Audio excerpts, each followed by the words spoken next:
Good afternoon, Kmart shoppers. It has been a while since I streamed. I do apologize for that. There have been lots of going-ons in the background. What the hell is that? Lots of going-ons in the background. Just trying to get some more stuff to fix. Trying to up my game a little bit, I guess. I did promise some game streams, but I have been extremely busy. Not much I can really talk about at the moment, but hopefully some good stuff soon. In the meantime, I do have quite a collection of things that I need to test and get fixed today. We are going to start off with a 1000 series PSP. The shell looks to have seen better days. Ooh, it's got a memory card. It has got a 4 gig memory card in it. Oh yeah, those are the big ones. Don't think it'll power on. No, the battery is cooked. Shared and... Oh, come on, come on, come on. Ooh, is this battery locking this in because it's a spicy battery now? Let's see. Because that should slide. It's sliding. Not really feeling much spiciness. Maybe the battery's still good. I highly doubt it, but hey, you never know. Let us get our charging cable.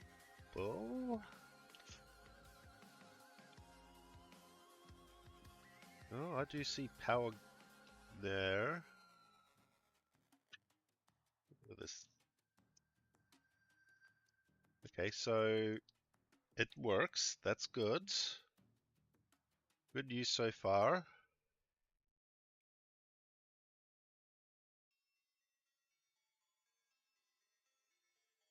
This might already be hacked. Let me change the language settings to English so we can take a better look at this thing.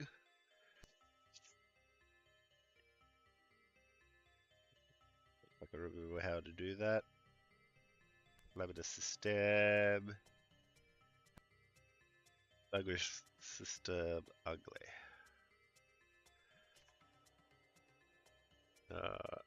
I mean, it looks like it's been hacked because it's got a custom Windows 7 theme to it. Yeah, it's got 639 ME8, which I think is the most latest. I don't think so, actually. I think 639 is the latest firmware release, but I'm not sure about the ME8. I know that's a custom firmware PSP. Oh, that is old. I'm seeing 2011 here, bro. Alright. Alright. So, it is on an older custom firmware, but it should still be good.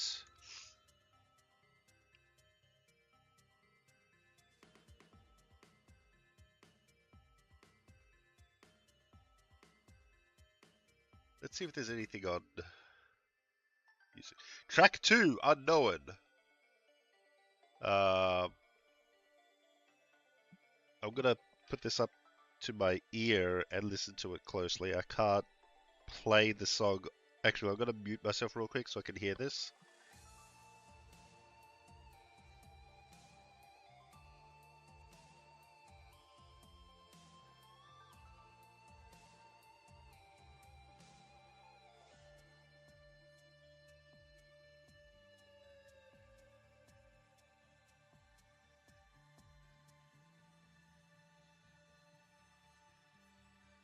Not sure what song it is, but it's certainly a song that will get me copyright stricken. What about Memory Stick?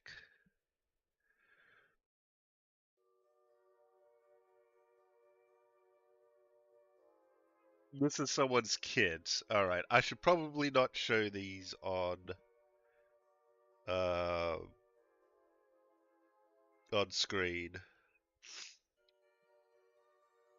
But someone actually put pics of their kid on here, which is kind of sweet.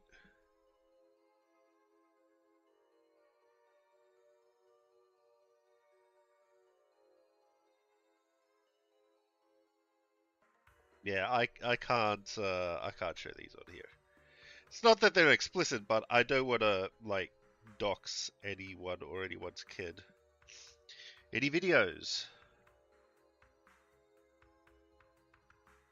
What is this? Okay. This looks to be a kids film. Yeah, this is. So this was this guy's kids video.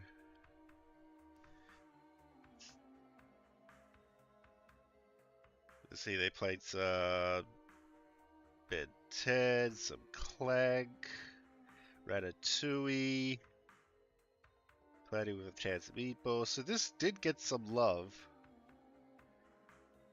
It looks like they wiped the games off of here, which I can understand. Let's grab our test game and see if the UMD works. Have to dig into the ever-growing box of stuff, of test equipment, my never-ending pile of CDs, DVDs that I'm getting, my free games. Oh yeah, I got a new free game. I'll show you that in a little bit. Let's test the UMD drive. Now I suspect it's not going to work because this is not aligning properly, but I could be mistaken. It is trying to read from it.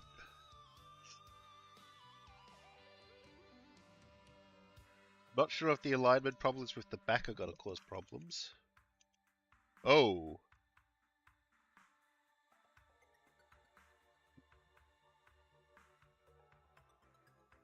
That is not a friendly sound. That is not a friendly sound at all. Alright, so that is something that we are going to need to look at. Let me... UMD drive making loud noises. So that is going to be something to do. Now we're going to do a bunch of diagnostics first before we start fixing anything, because I want to be able to know what I'm getting, what I'm up against with this slot. UMD drive very unfriendly. And that is not what I wanted to do, so I'm going to shut this down.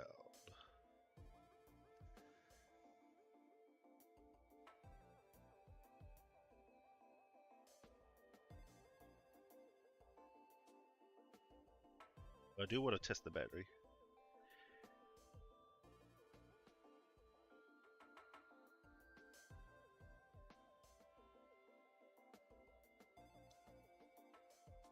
Nope. Go back. Yes, I want to cancel the update. Because if the battery's working, then that's got to be kind of hilarious, but I highly doubt it is.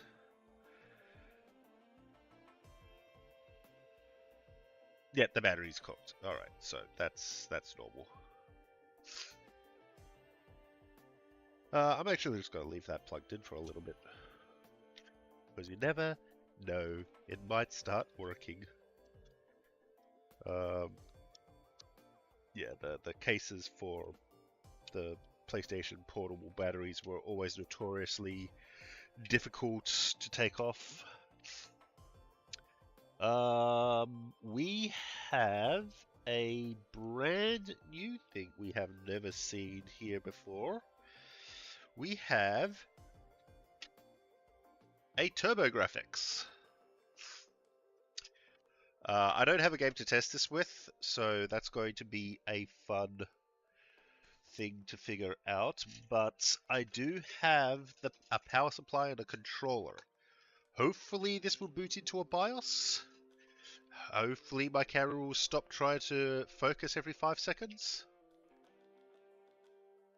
Stop it. Stop trying to focus. I see you trying to, and I know you're screwing everything up. Eyeballs. So this is a... What's rating on this one? 10.5 volt, 730 milliamp power supply. AC adapter goes in here.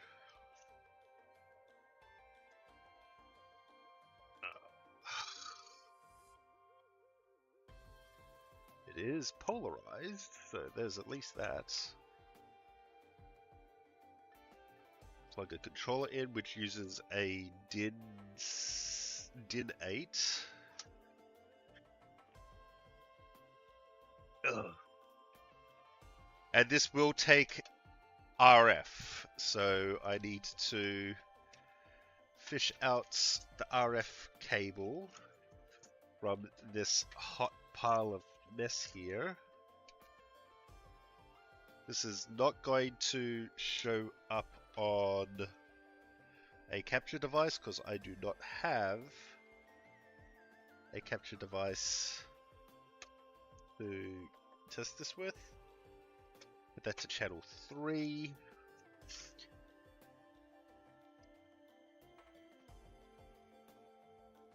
First things first, does it power on? I am not seeing anything come up on screen. I don't think it powers on. Which is understandable. What if I were to change the channel switch to 4, even though that's probably not going to do anything? Yeah, that doesn't do anything. Okay, so I guess the first question is the power supply getting full voltage? Which is a nice thing to test. Now, is this is center negative. I hate you. So, theoretically, this could be center negative, so I plugged in the wrong power supply and blew a fuse. You never know. I'm gonna put my multimeter right here.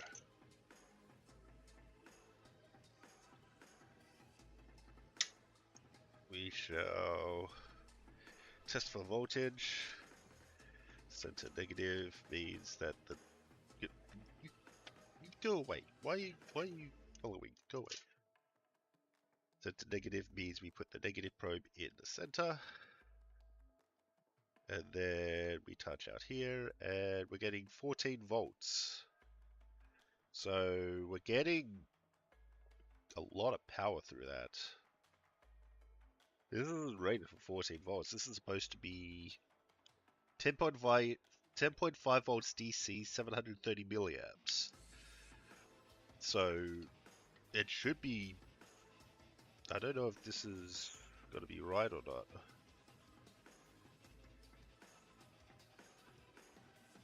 But we're getting power through here. That's what that's the main important thing, is that we're getting power through here.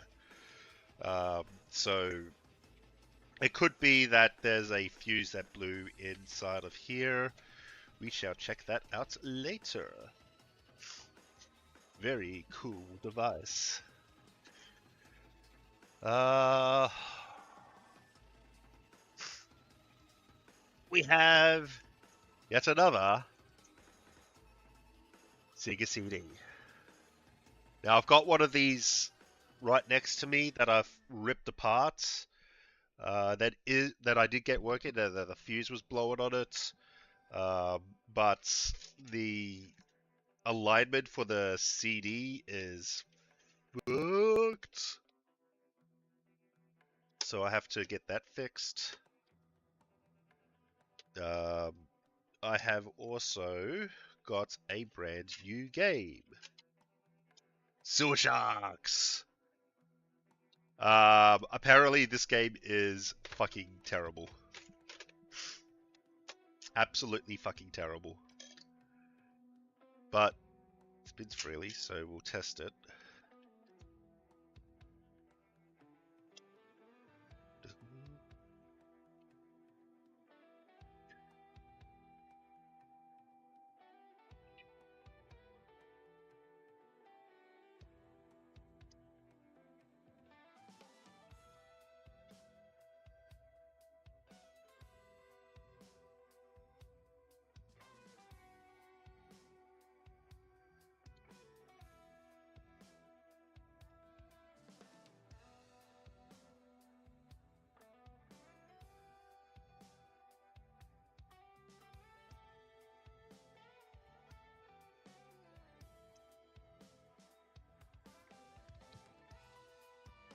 Now, I don't know why I'm doing this because I believe that the Sega CD doesn't load or doesn't work.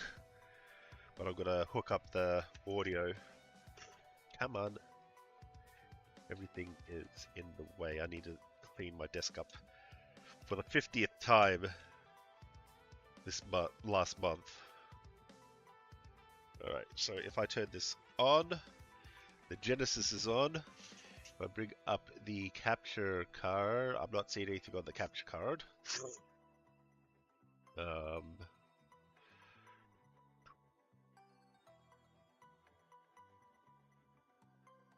me bring up the capture cards. Yeah, no, so we're getting power on here, no power on here. And I just want to verify that if I plug in my Sonic, which I left underneath this pile of PS3 parts, because I'm smart, I bet this one will work. This should work. It should... No? Oh! I'm smart!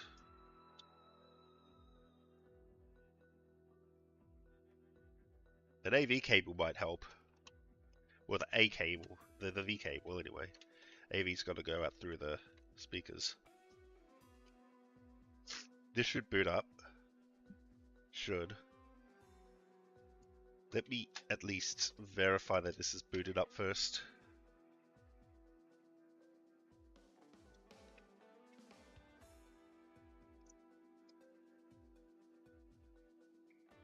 Do I have this set to the right channel?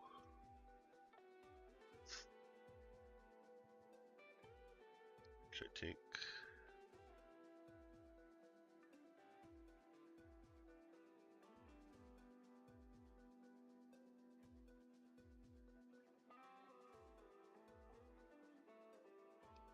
Come on, sync.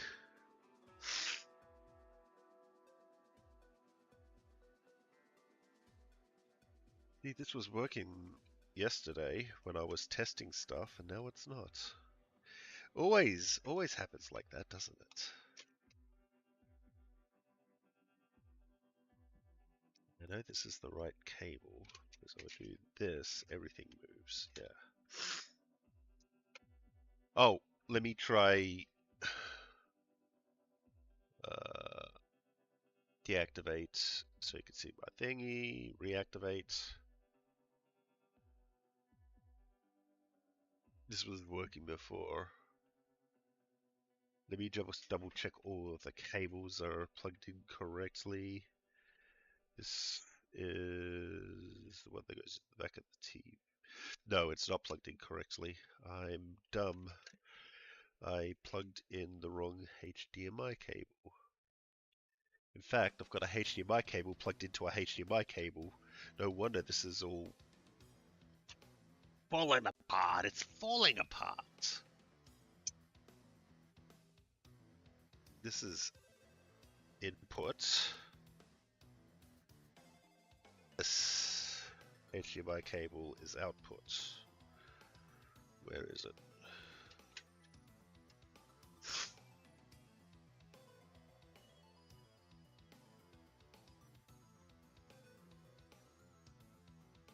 So that is, this one is input, yep. HDMI output goes to this one here. And there, okay. Let's try deactivating and reactivating again.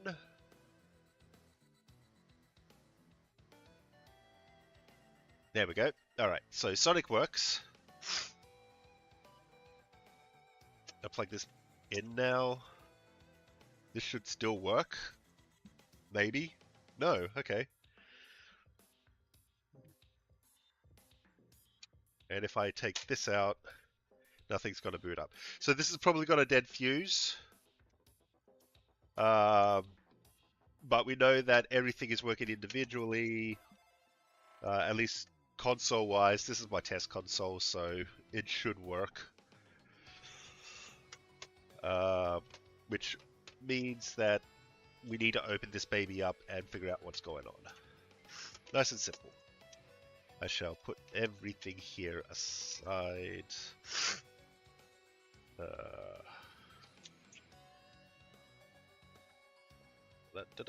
Put my own tape on it.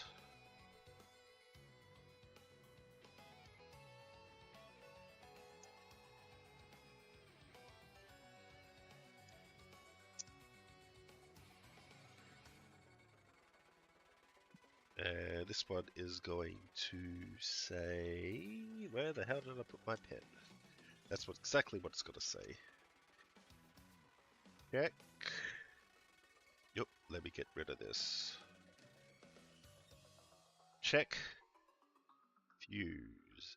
Now I bought 20 fuses yesterday. I went out to a electronic shop on the South Shore, got myself 20 fuses for Sega CDs.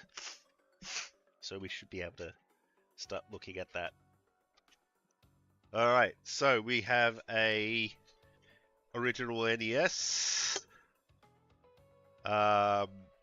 This one says no video. So that could just be a cold solder joint.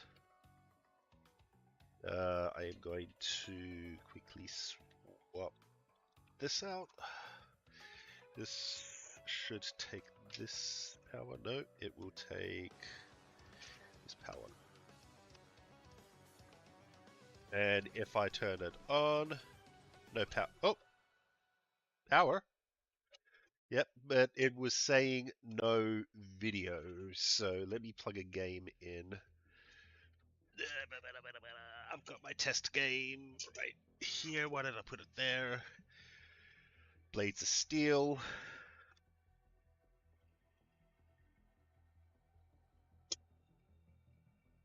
Turn on.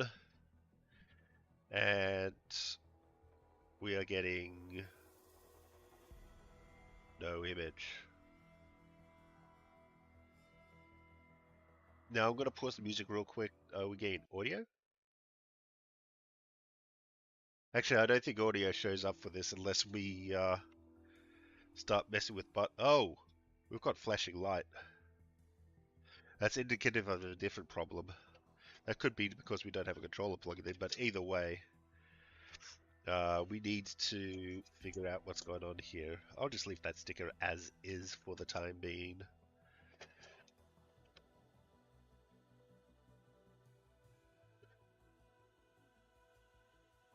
And now we have a gross lot of 3 OG Xboxes. None of these work, apparently. I will be the judge of that.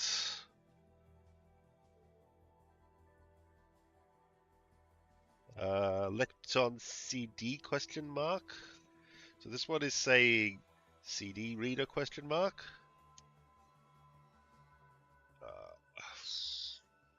I now need to fish through all my goddamn cables. Got my SVID Xbox cable here. Have to switch the inputs. I need to get myself an input switcher of some sort. Red, white, and yellow. Well, and SVID.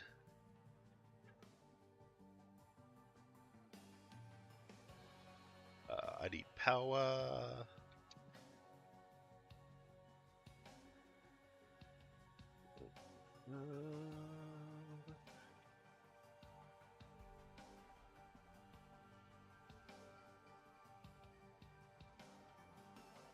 Now, what do we get on screen, if anything?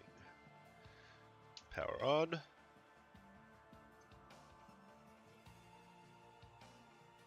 We're getting an image. Let me fix the color. There we go. And it's saying that the DVD drive isn't working. I shall be the judge of that. Though it does look dusty. That is not that is not retracting. Oh. That did not retract at all. I need to fish a controller out. I've got so many PS3 parts flying around here. Jesus Christ. Come on. That is not the controller I want. That is my jailbreak controller. Let's get Big Blue. Because I still don't know where I put the Duke.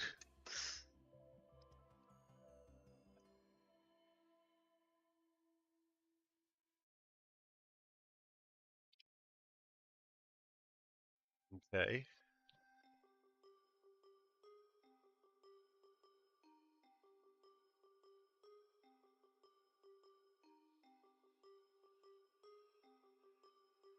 It is reading a disc, which is good.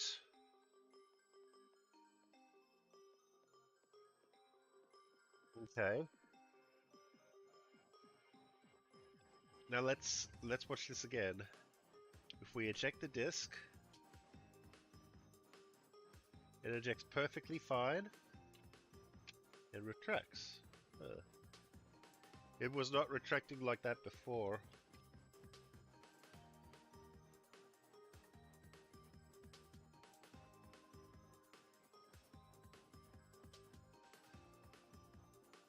Reads games.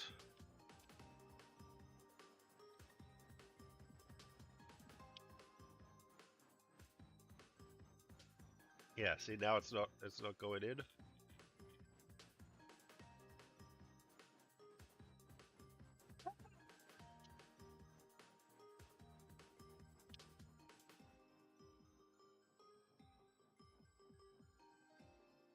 Okay, so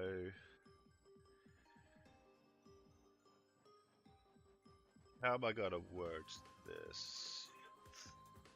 I know everything works, but the way that the DVD drive is ejecting, I am gonna need to repair that. So, let us write down on this.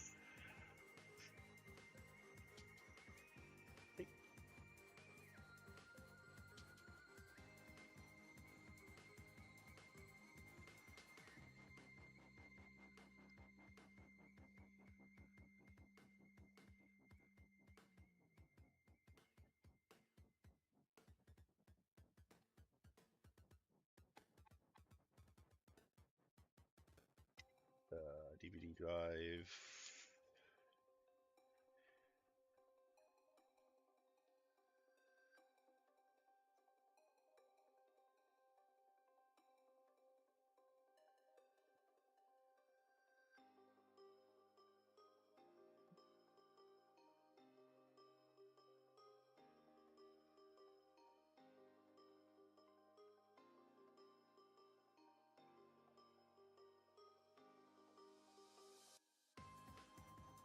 DVD drive works, but drawer doesn't retract sometimes.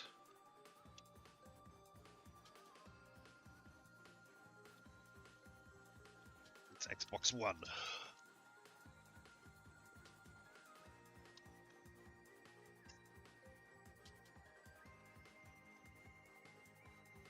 Xbox number 2.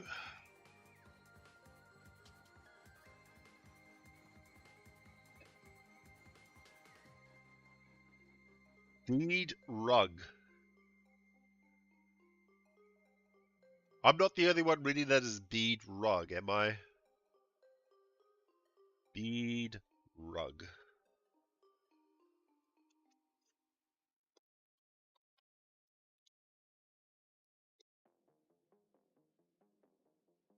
Ooh, what's that?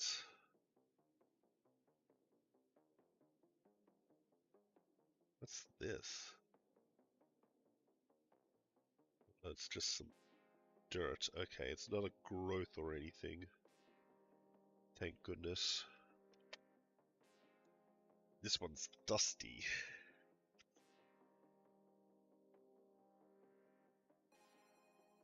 Turn on. Powers. Let me get rid of this. We'll move this tape. This is the Bead Rug Xbox.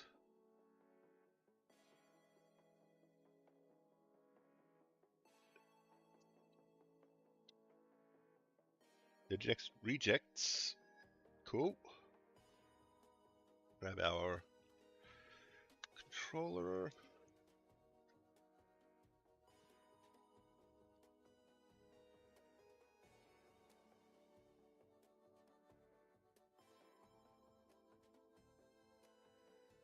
And it is reading a disc.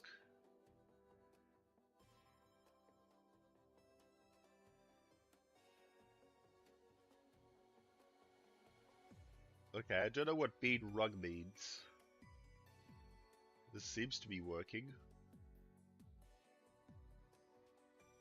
I mean, I'm still gonna have to open these up to make sure the clock capacitor has been removed and to make sure there's no corruption on the like corrosion on the thing. It's just common sense thing to do, but I have absolutely no idea about what Bead Rug means.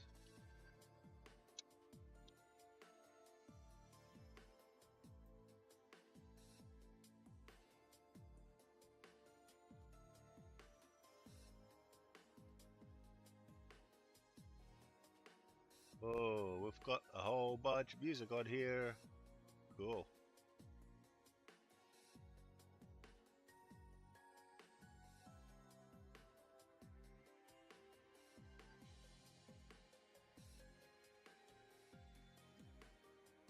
Crusty... Hey, Crusty Demons? Yes, it does. Okay. Conquer. Dangerous. DOA. Was a...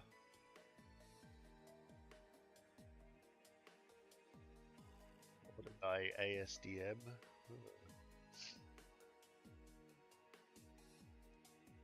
This was a well-loved Xbox. This guy played a lot of games. Shadow the Hedgehog, hell yeah.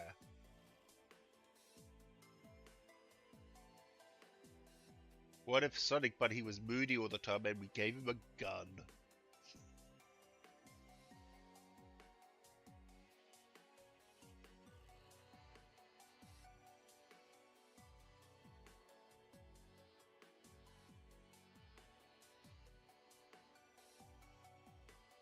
Music top.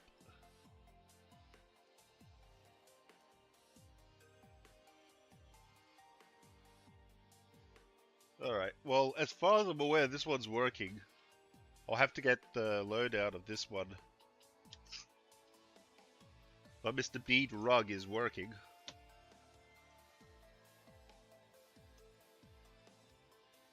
That might say Bead Ring.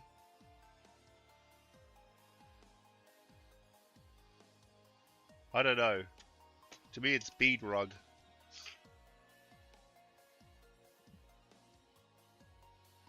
Now this next one, I'm gonna have to fish out of the box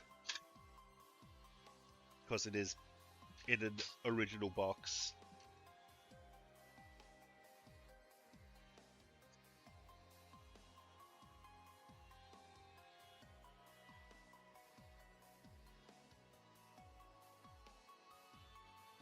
And it comes with the DVD remote. Ooh la la. But I don't see the DVD play kit with it.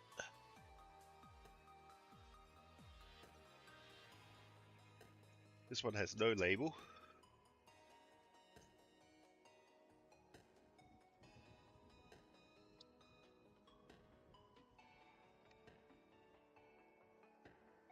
And I think this one's modded.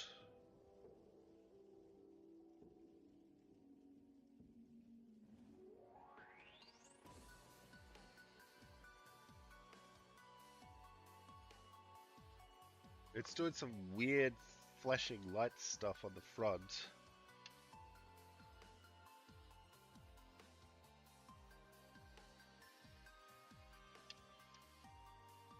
Okay.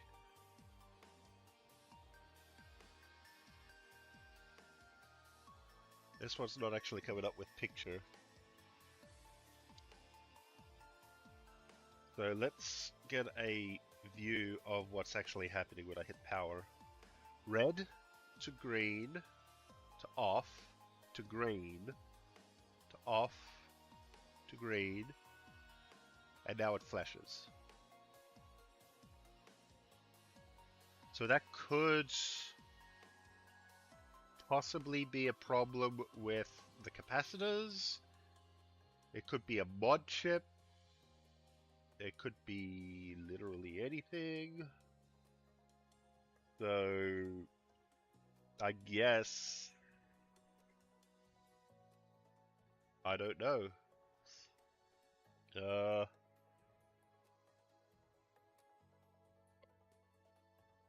picture.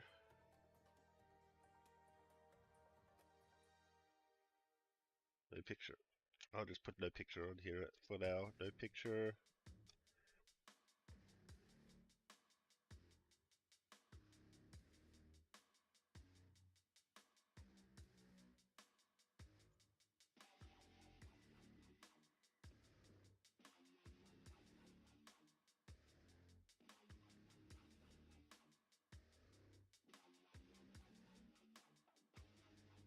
No picture. It's down. Alright, so we've got our work cut out for us. The first thing I'm going to look at is probably the Sega CD. Before I do that, I want to put the... So offline, I've been working on a Smoker's PS3. It is as disgusting as you think it is. I've spent several hours cleaning the case. I haven't even touched the damn thing yet. But as you know, I don't want to get carcinogenics all over my fucking lungs, so... I mean, it's almost at the point where I can start troubleshooting it, and I'm not gonna do this one online. I'm gonna do this one offline, still, but it is grody. It is massively grody. People, if you own a if you play video games, don't smoke inside. If you smoke, don't do it around a video game console, please, for the love of Christ. This is a biohazard. The frame is also fucking misaligned.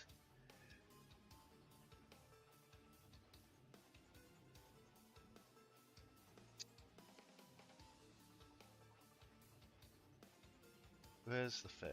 Here. Put the fan back on. It goes on this way, right? No. Yes, it goes on this way, but this way. That way. We'll do that way. Yeah, that goes that way. Put the hard drive back in, which I put over somewhere. I don't need to put the hard drive back in, I just want to do that so I don't lose it later on. No, there it is. I did not screw it in the correct way, so it is not going to slide in, but that is fine. Or maybe I can do it upside down. Yeah, that's okay, so I did do it correctly. That's fine, good.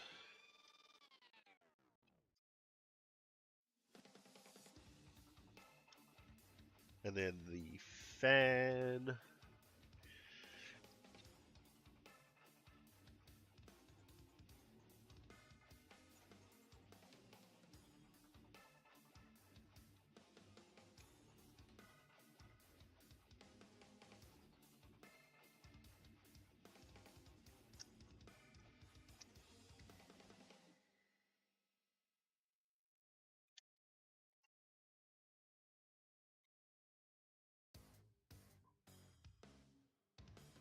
Rounds.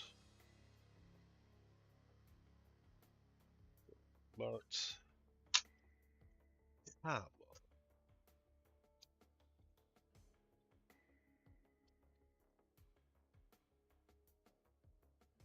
that doesn't need to properly go in. I just want most of the bits together so I can move them aside and they don't lie everywhere.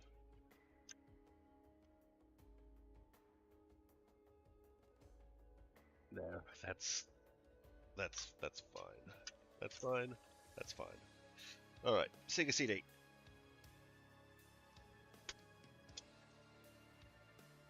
That to the side. Sega CD should be a nice, easy one to do if it's exactly what I think it is. So this one that I have on my side here that you can't really see at all, but if I tilt it right there, I had to drill out some screws. Got a screw that I drilled out here and here. They were just spinning. So whoever put this back together last time over tightened it and fucked up the screw posts. Please don't over tighten these things. They're fragile.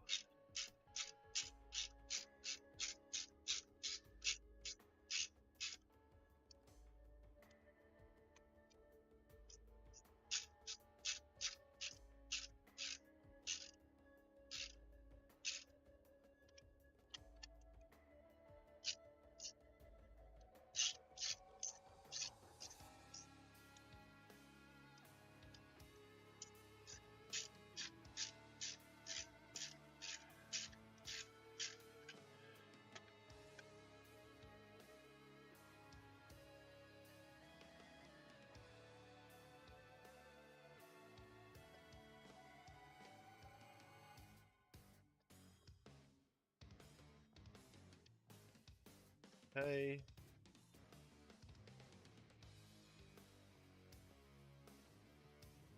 One, two, three, four, five, six. Take the game out. We lift. Or we take this out as well.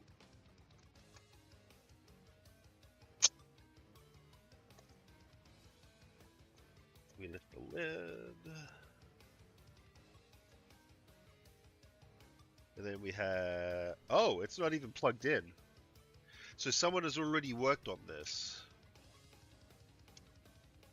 Well, sneeze! I wonder why it's not working.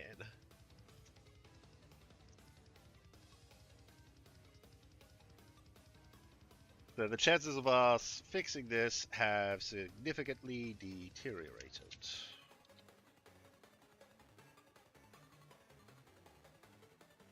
Screw's not even in properly.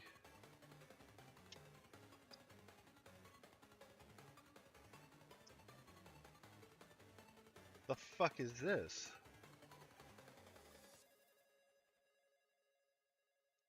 Not a screw from here.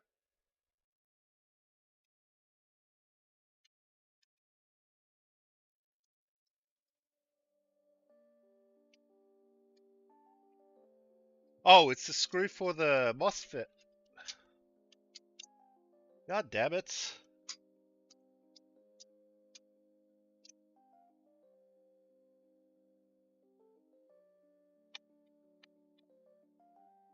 Well, this went from a simple repair job to a more complicated one, because they've taken this out, removed the screw for the MOSFET. It could have killed the MOSFET.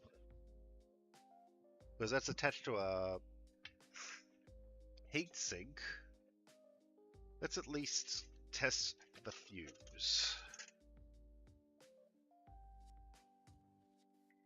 So, testing fuse, we all know how that goes. We want to hear a beep. If we don't hear a beep, the fuse is fucked.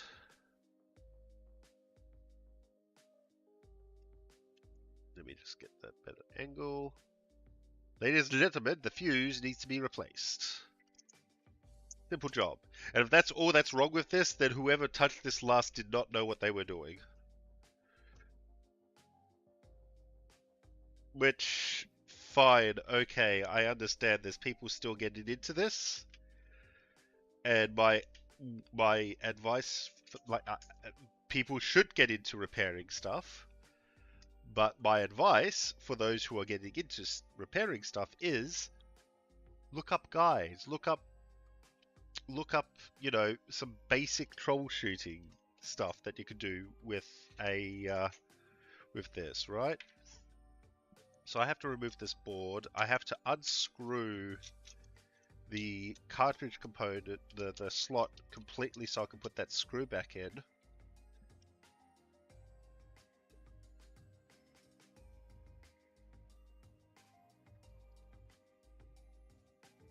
I think it might be done from the back because this metal plate's got to be in.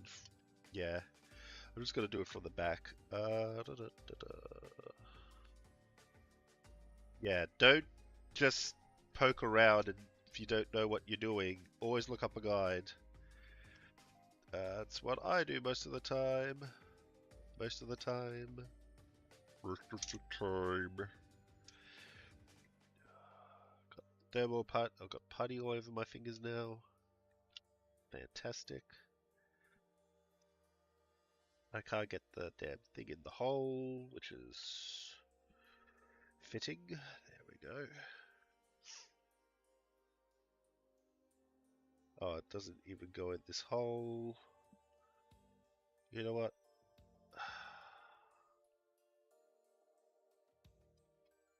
Oh, they reseated. Look at that. That has to be fixed.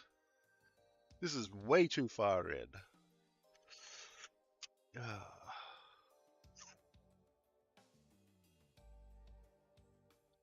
Where did I put my Kim wipes? There's the street shot. Sewer shot thing. Alright, so there's a bunch of work that has to be done with this, and we have to fix the location of the MOSFET. It is way too far down. We also have to replace the fuse. Let's replace the fuse first. That is the easiest component to fix. It looks like they've tried to do something with this, but obviously not successfully. So let us get this all prepared. Now I need a pair of snips.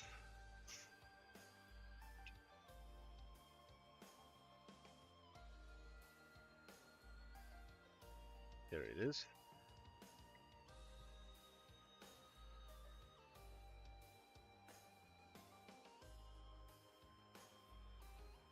Just to get rid of the excess.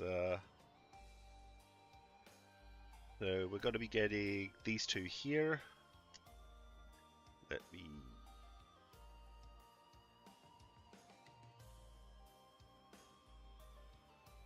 these two right here. So what I'm going to do first is put some flux on there, make that a little easier to work on. Looks like they've tried to mess with this one as well, and that is something that we're going to have to be attentive of.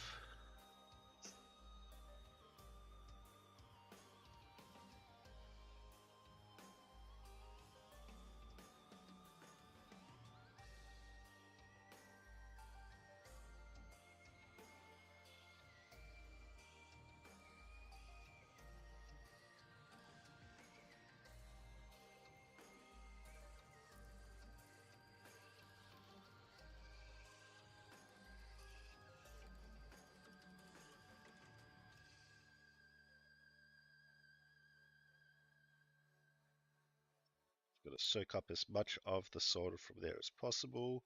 We'll do the same thing from here.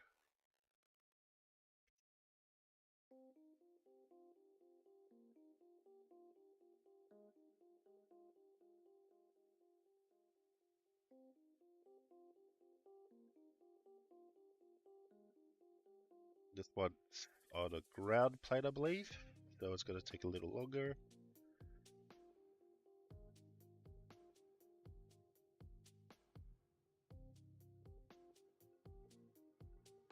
Actually, this is the one on the ground plane.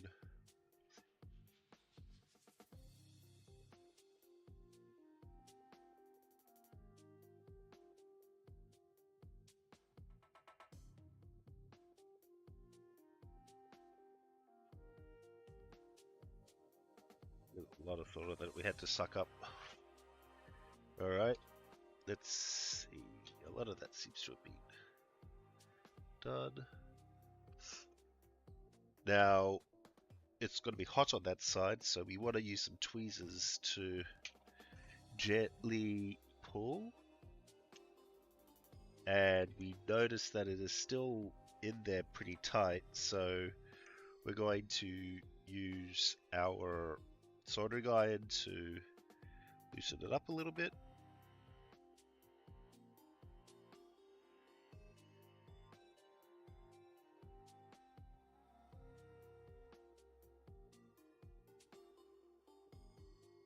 You also need to fix the alignment of the feet a little bit so it can come out.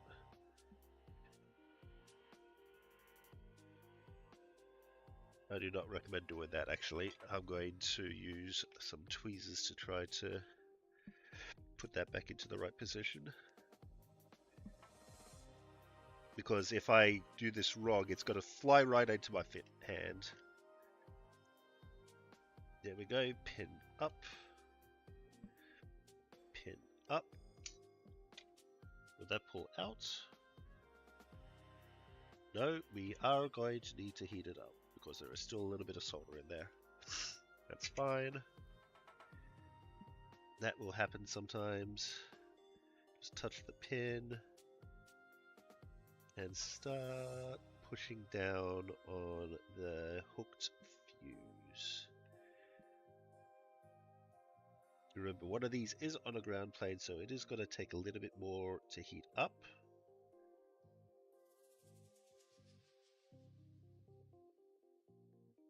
We've got plenty of flux on there, and you can't see what I'm doing, so I'll move it up a little bit. There we go. So this side I believe is on a ground plane. Might be wrong, it might be the other side. Let's clean our tip to get a better contact. There we go. I can see it slowly going down.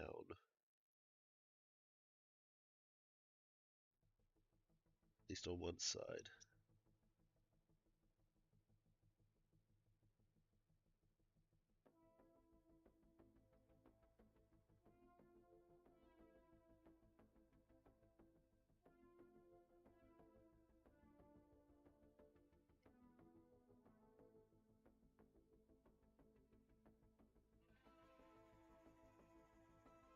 Now I find if there's one side that doesn't go down, because it's a ground plane, then bumping the heat up a little bit to help heat the plane up really does wonders. So we've bumped the heat up to 425 instead of 350. There we go, I've got it wiggling.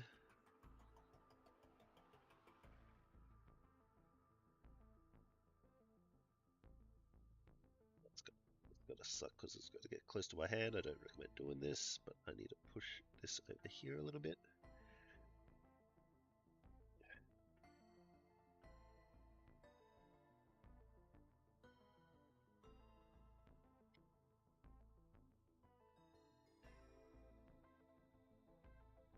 Something's stuck. There we go, got one side. So let's quickly see where we are at with this. It is almost out, so I just need to persist.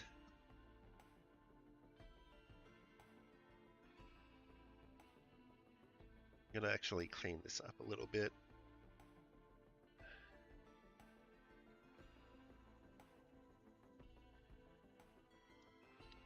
I'm gonna put a little bit more flux on just to help, but it is almost out.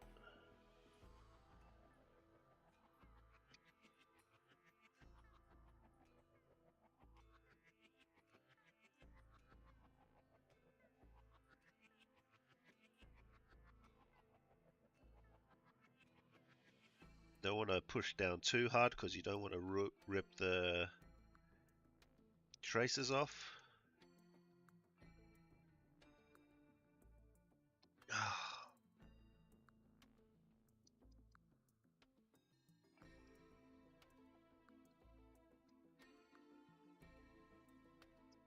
Okay, that's one side out. And that's the other one out. There's our dead fuse. Alright, so now we need to clean up the holes a little bit. This one's mostly clean. Yeah, that one I should be able to get something through, so this one's clean. This one needs to be cleaned up a little bit. There's still a little bit of dead solder in there. So let us get a fresh piece of solder wick.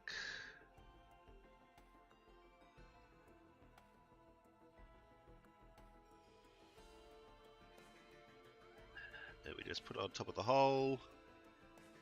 And hold down. We leave it at our hot temperature, 425. It'll suck up the solder a little more. And that should be clean. Get rid of it from there. Perfect. And then we put our temperature back down to 350. Both of those holes are super clean. Let's give it a quick rinse.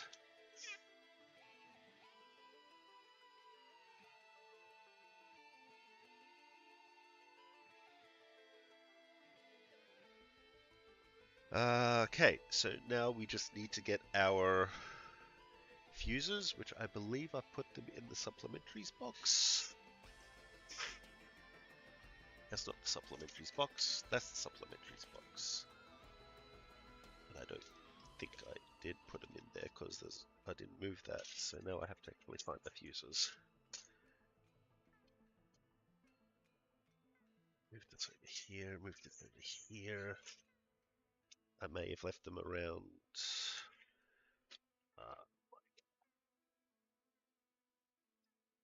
Dracula. There they are. Okay, I see what they are.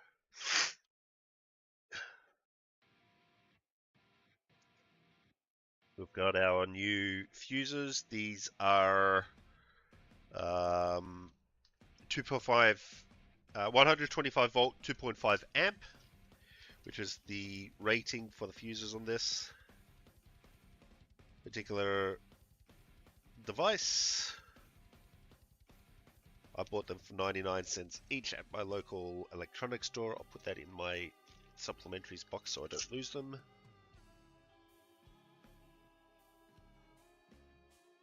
So the way that we're going to prepare this is we're just going to put a bend over one side like this, and that's it. There is no polarity for these. So that's all you really need to do is just bend it like this. And it doesn't matter which side is top or bottom, whatever, there is, again, no polarity. So we just slide these in, like so. Now, I don't like having them sit at the bottom like this, all the way down, so I'm going to try to have it sit up a little bit, like originally. Once I find a good height that I like, say about here, I'll just put a bend in one of them, like so.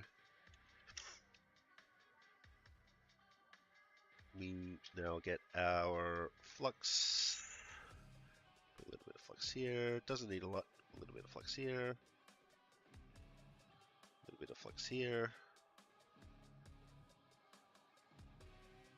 We get our solder, which I have lovingly placed. Oh, come on, lights on. I've lovingly placed my solder in a spot where I don't remember where I put my solder. I did have it over here before, and now it's not there. Ah, there it is. Everything moved. We now grab our tip. I've got this at 350 Celsius, which might be a bit overkill. I don't know. Touch the tip of the soldering of the bit you want to solder, and this just feed a bunch of solder in there. Boom, one. We grab this one, straighten the leg, then boom, feed the solder, and that's part number 2. Perfect. It looks like it went a little bit all the way through, which is about what we want, just like that. And we've got a little bit of a peak here and here, which is perfect. We now flush cut. 1, 2, and that's fuse replaced. That simple.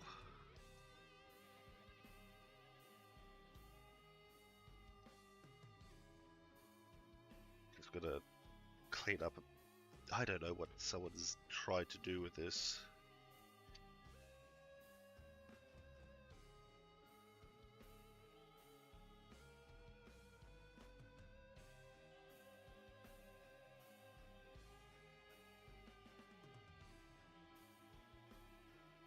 Okay, so now we need to fix the MOSFET here. Oh man. It really did a number on this. So this needs to be moved up. The bridge needs to be removed. So removing the bridge is easy enough. Let's do this. We add some flux to the pins, and I'm going to use quite a bit. First thing we want to do is remove the bridge. So, boom. Nice and easy and done. Removing the bridge is simple because all you need to do is add flux. Now comes the difficult part. Can I get this shield removed? Looks like someone's removed the shield before. Or tried to. I'm gonna need to remove the shield, I think.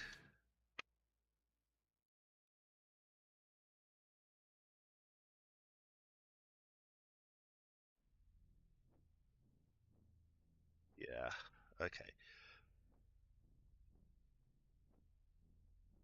I'm actually gonna remove the thermal putty on here as well. Just so my fingers don't get fucking grody. And so I can put some fresh thermal putty on there. Because this putty is gross. Someone may have replaced this and fucked it up badly. So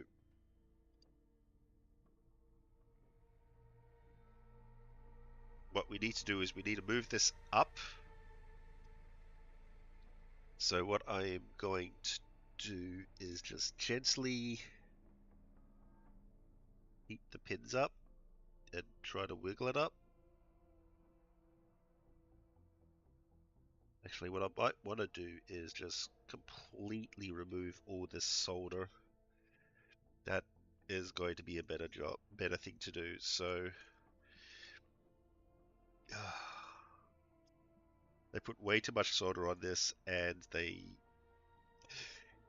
outbridged the connections. So let's just remove as much solder from this as possible.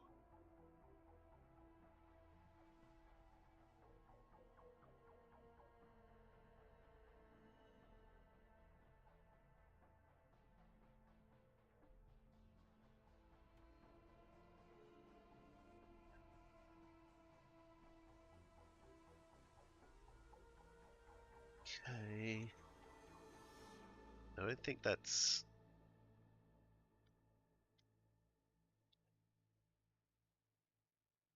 So I'm going to add a little bit more flux.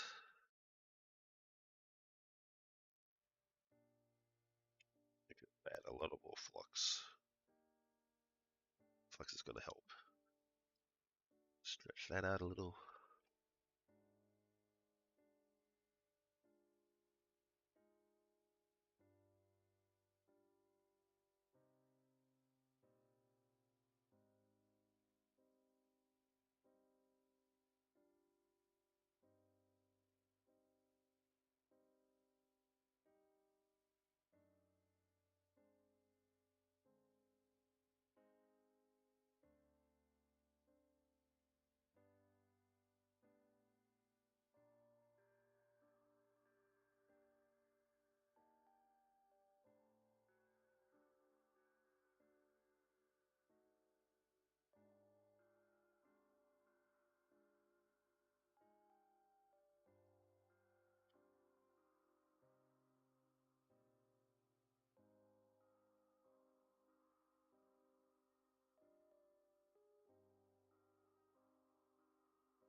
So what I'm doing here is I'm letting the solder pull up right at the base, which will happen thanks to the flux that we added and where the solder really actually wants to be, which is touching other metal. And then I will soak it up with my solder wick. Do that again. You can tell that there was a lot of solder added to this. Do the same thing with this one. Not as much solder there anymore, which is good. Do the same thing with this one. Very little solder on that one anymore, which is great.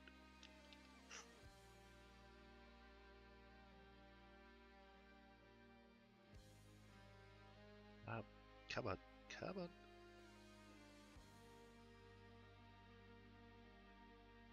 I'm gonna quickly clean my tip, get rid of the flux that's on there.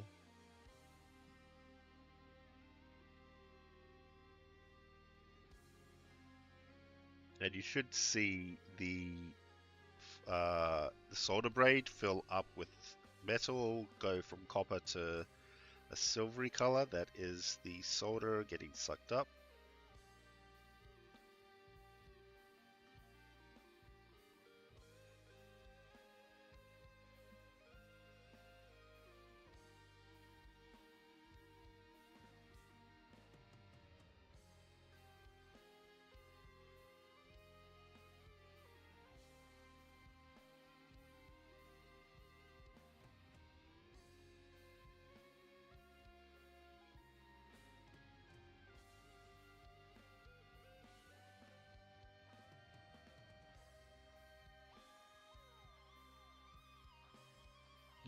Basically, just smash stuff with the rocket and see if it works.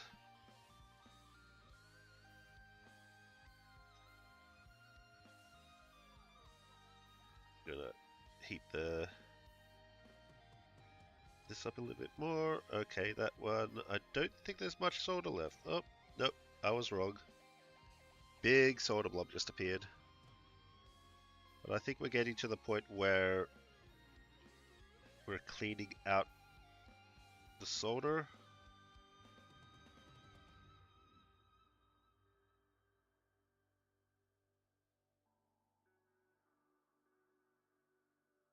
Or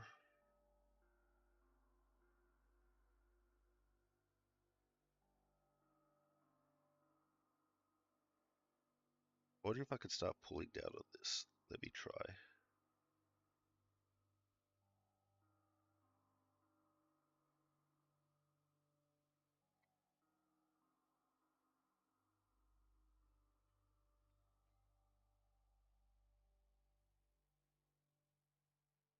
I do need to still clean this. There's a lot of solder on here. The person who tried to fix this just used a lot of solder and not a lot of patience. I was going to say brains, but you know, they could have been learning. And I don't want to put anyone down from trying to learn how to fix things. I am still learning myself. If I fuck something up, I want to be told that I fucked something up and this is how I should properly do it.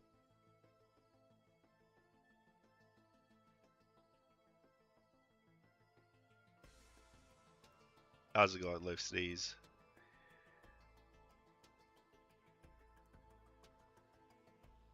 I actually got a stream up for once, you know, instead of waiting for stuff to come. I actually got stuff arriving.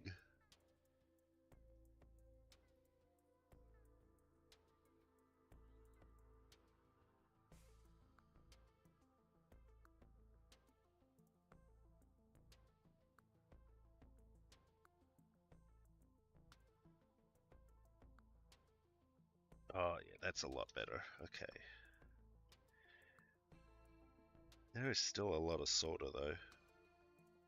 Like, a lot of solder. Might be able to heat two of these up at the same time. Let's try. Because then I can wiggle this back into place.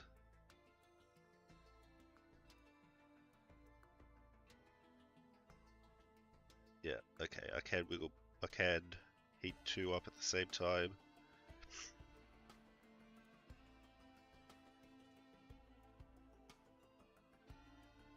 So basically this was installed way too low and is not touching the, like I can't screw in the heatsink. So now that we've removed a lot of solder, I can start gently, because you want to do this gently, wiggling the... Like, I've tried removing all of the damn solder and there's just so much of it, I'm going to start trying to wiggle it into place.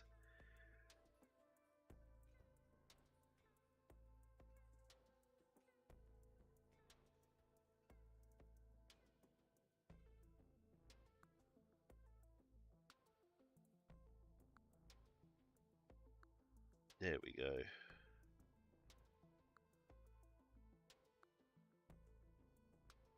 And I'm fairly sure this is a newer MOSFET because it hasn't been trimmed.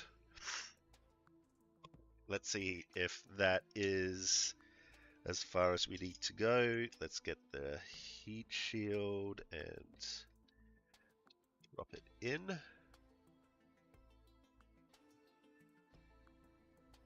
It still has a ways to go, looks like, but we are making progress. Yeah, that has still got a ways to go, that does. Let's try to clear off a little bit more of that solder on there. Now that we've pulled it out a little bit.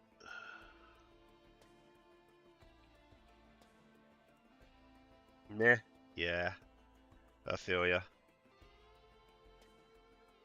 I feel that's the common feeling around Christmas time is meh.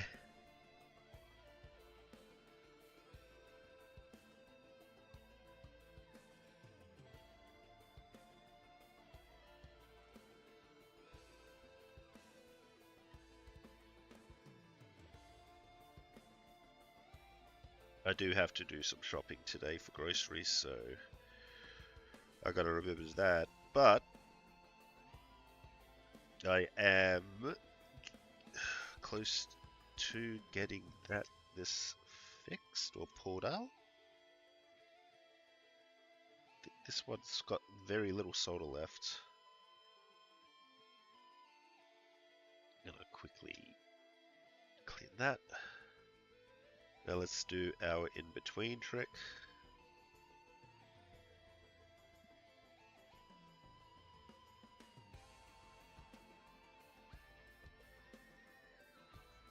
Might actually want to bump the heat up on this. Just to make this a little easier.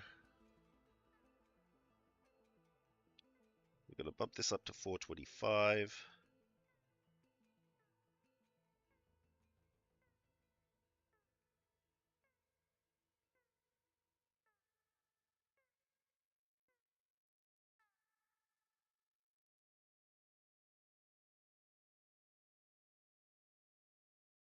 I think this one's got no solder left, which is great.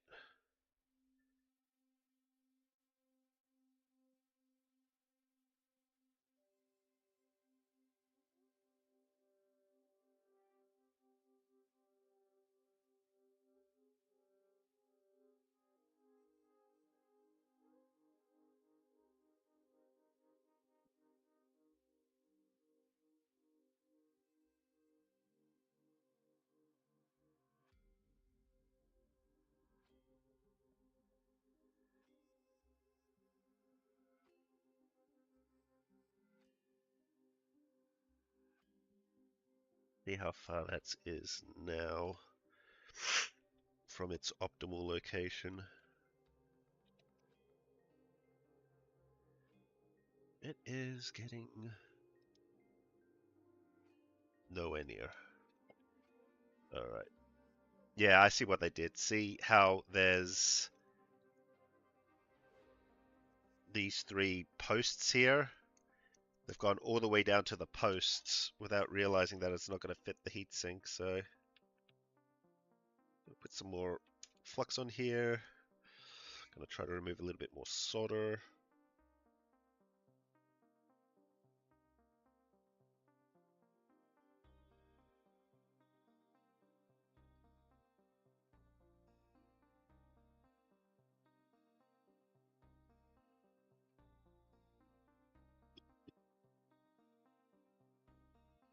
Try to not breathe in the fumes.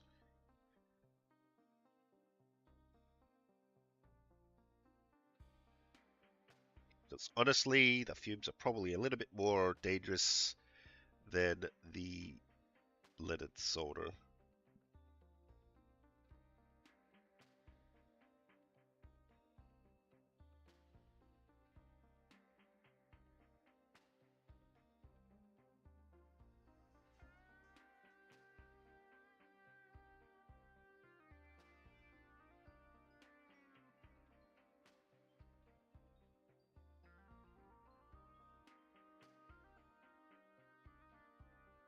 There we go. That moved quite a bit.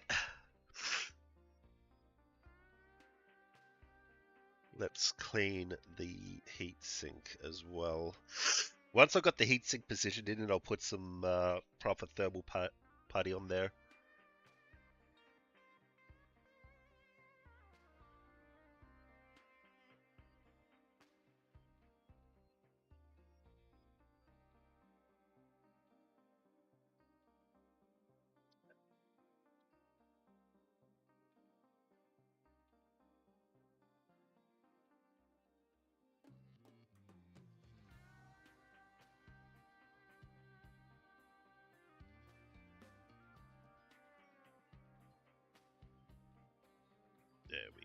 nice and clean. Clean the hole. Perfect. Now let's see how that matches up to where the location of this I see is. Where's the hole? Oh, it just needs to move up just a little bit higher on this side here.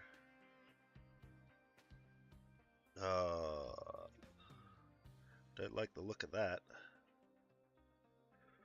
Let's see, that's probably solder, so I'm going to quickly melt this. Actually, first things first, I want to get this into position correctly.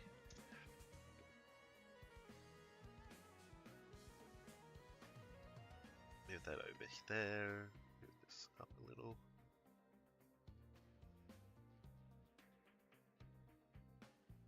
Go. And that is purely solder. Plus a trace, I think. Fuck. I think there is a trace there. Shoot.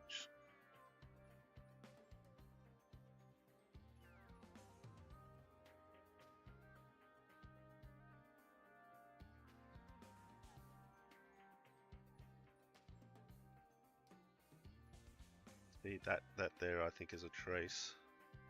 I'm not sure, it could also just be a lot of solder.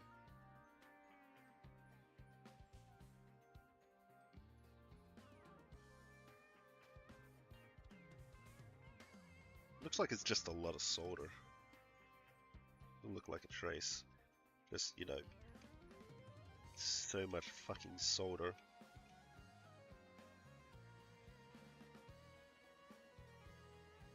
You don't need this much solder at all on anything. Maybe a heatsink, but other than that,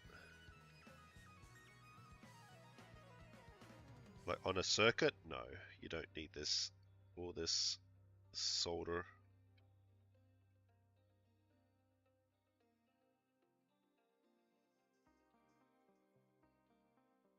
I have no real way of knowing if this is still good or not.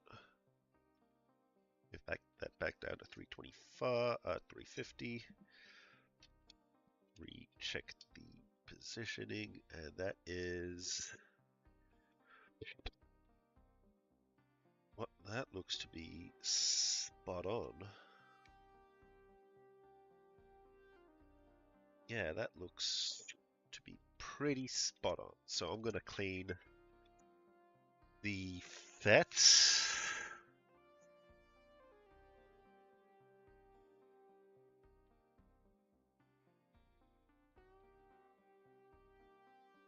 Get rid of as much of this old thermal compound as possible.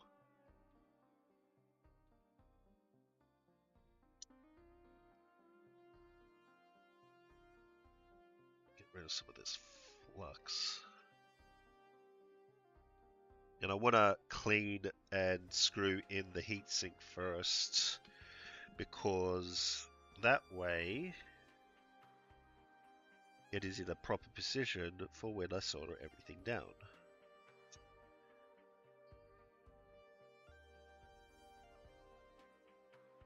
So now we're going to put just a little bit of our MX4 on here. And I'm just going to attach that to the back. We don't need a lot. In fact, that is way too much. Let's see if I can suck some of that back in. It is way too much. No, I'm not going to be able to suck that in. That is so much. Oh boy.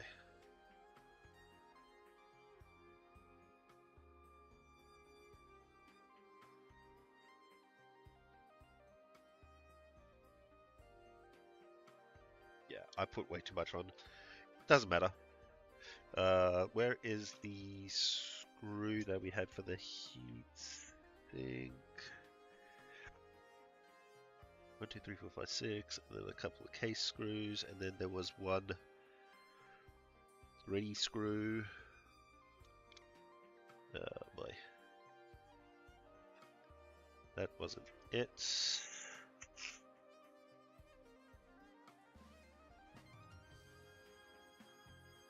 Oh, of course.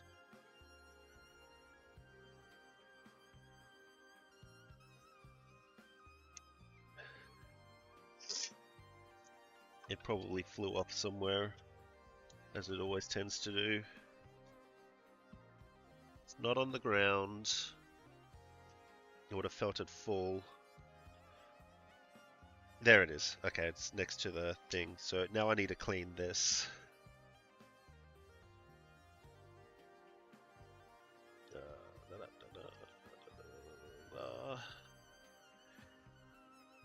Just over to the side here.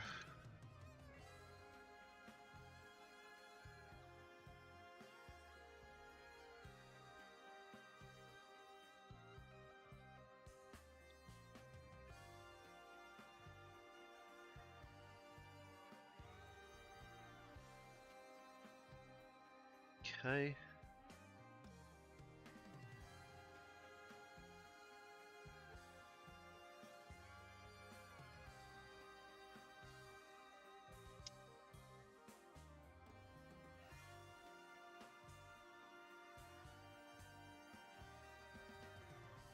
Screw this in. I can see it coming out, so we push the heatsink against it. Against the FET.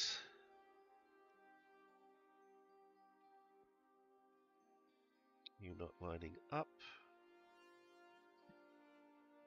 Are you still not lining up? Are you still unaligned? I thought you were lined up. Or did it move back down?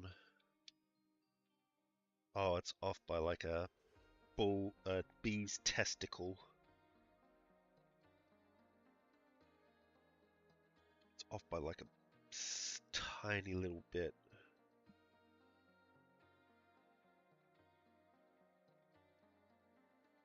Okay.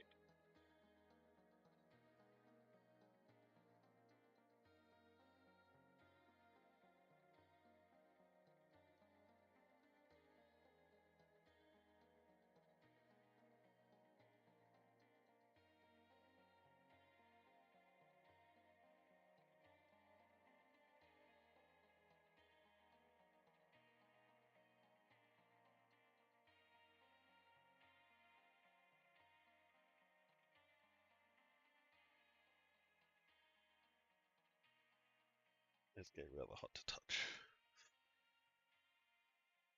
What about now?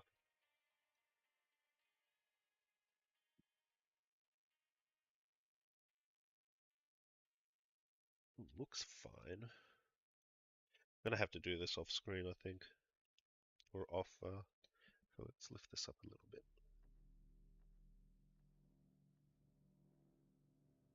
It does look fine.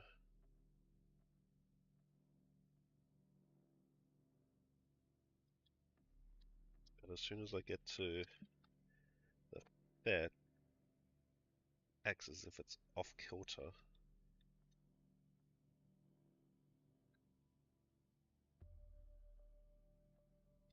There we go.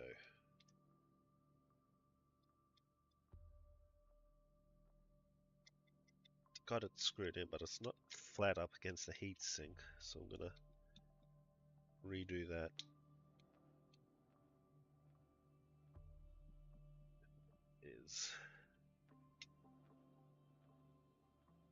There we go. Now that is flat up against the heatsink. That is what we want to see. Perfect. Clean my fingers a little bit quick because I've got so much gunk on it.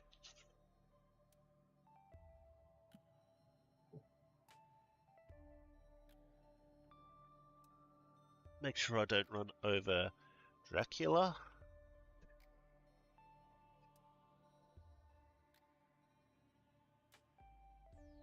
Now we're going to add some flux. And I'm adding quite a bit because I want to make sure that this adheres properly. And we shall get our solder.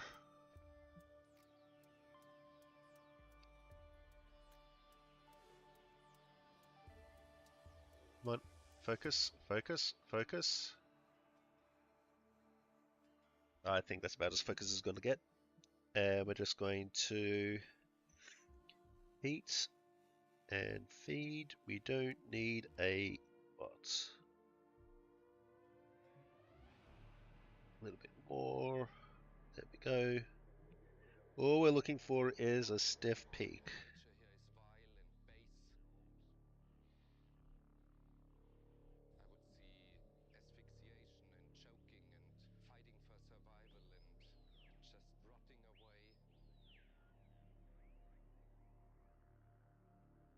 Which, that should be it.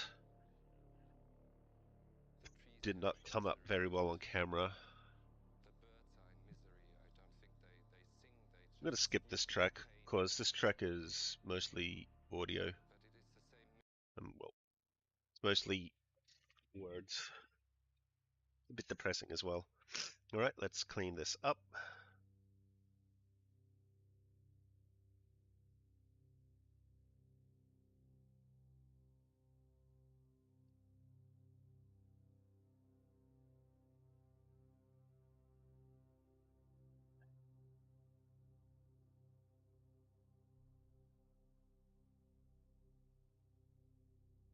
Very good, very good. Make sure that they're not touching, which they aren't, or they don't look like it, but just to make sure. I'm going to try to push this pin away, like so. Excelente. Need this one to form a peak, but it hasn't.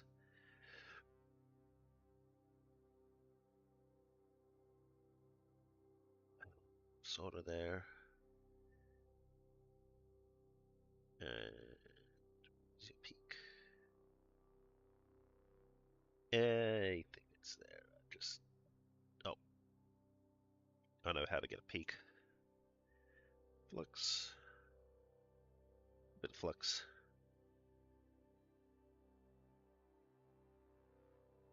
And now we've got a peak. By peak, I mean that it's got a proper joint, and you can see it just when you see the joint up close, it's like forming a peak kind of thing. I like my solder peaks. I like my solder to like kind of like that. So that's on there properly. That's on the heatsink. That should hopefully be all that we need to fix.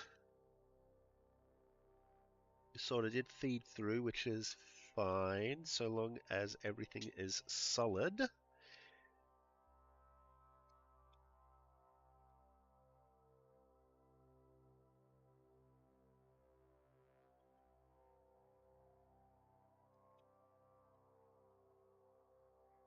I'm gonna go ahead and clean the underside of this board a little bit, because it looks like someone has really done a number on some of these components.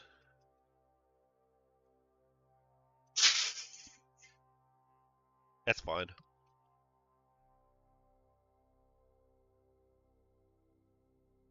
Okay, and then to finalize this, we need to spin the heatsink back into place. So we use our pliers and we just turn the big metal shield like that, which now locks it in place. We should also add a little bit of solder to this to act as a heat plane and a ground plane. So let's do that. And pray that we don't have to... Actually, let's test it first. Because if it's not working, then I don't want to have to desolder that. Alright. Bit of a job. We got it done. Let's grab our Sega CD.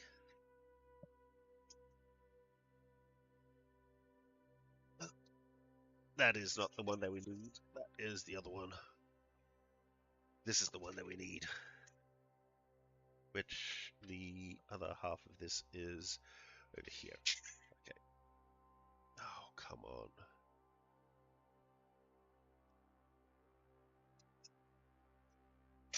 So I am just going to test everything without putting everything back together. Pray that whoever last worked on this didn't work on anything else.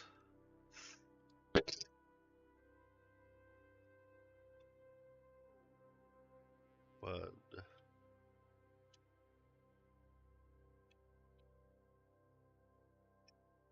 It's down here. Two.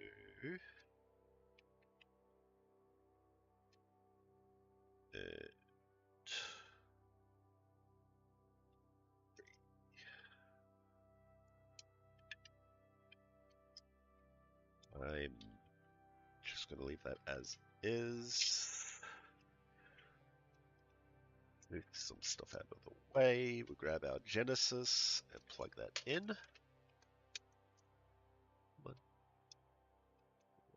There. Wires.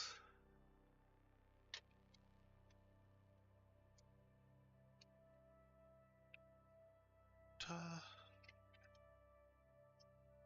Come on. Come on. Move over.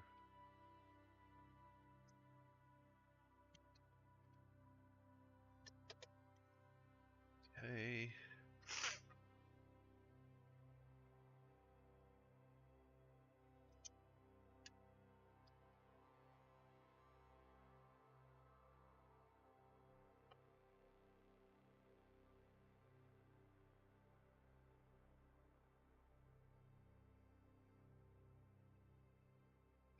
Come. I just untangled all of you. Here we are. So I've got one plug in here, one plug in. No, that's not it. That's the TurboGrafx. I don't want that.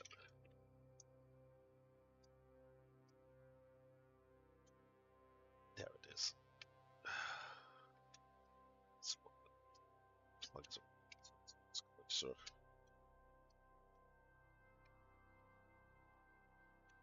Going to switch the AV around.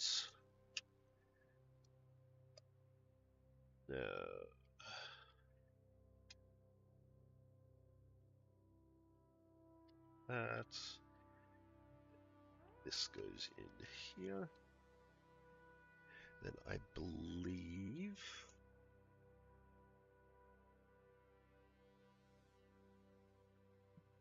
goes white, red over here. It's white, red. Bring the screen up.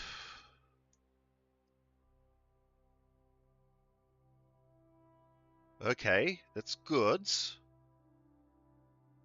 That is actually good because it is booting with a game plugged in, which means that we might actually get to the Sega CD OS.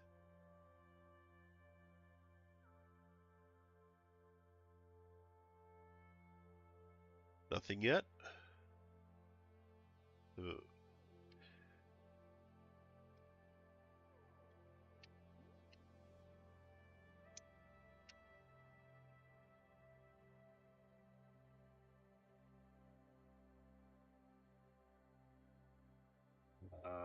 That's not good.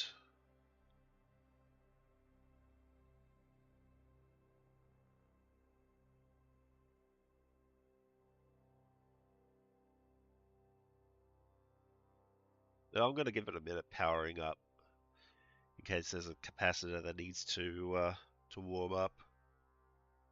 Actually, let's do this. Grab Street Shark. I'll grab my spindle.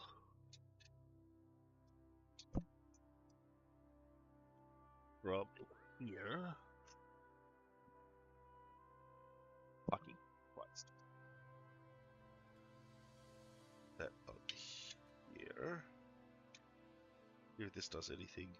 No.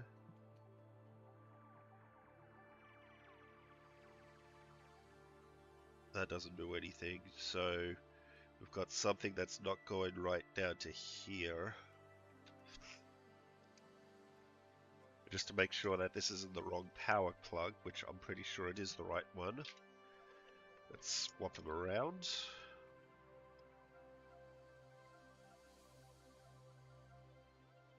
Power up here. No power to the Sega CD.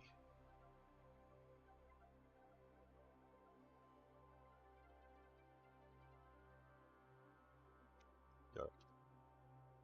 So let's first just double check that the fuse hasn't blown.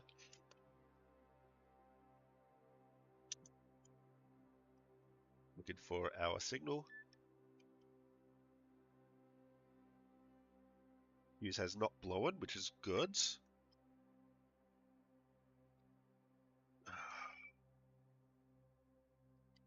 I don't know where this goes, so one of these has got to go to ground.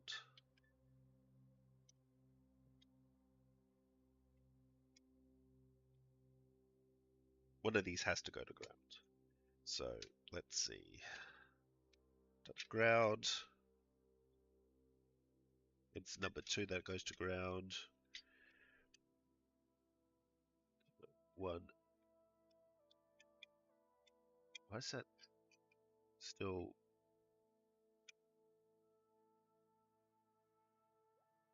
That's 2. Why is 1 beeping? I heard 1 beep every now and then.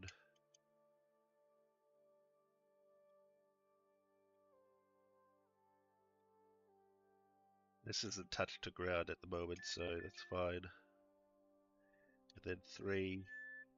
3's also going to ground? I think that's right.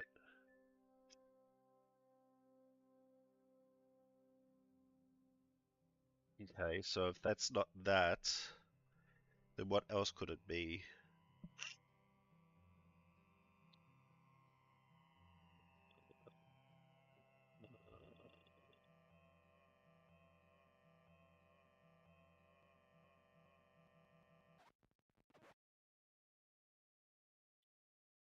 That'd be a very good question.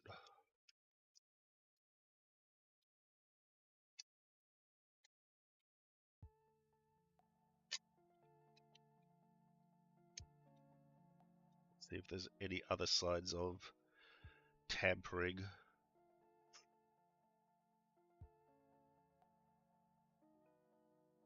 Yeah, the other side of something was over here, but I don't think that's it.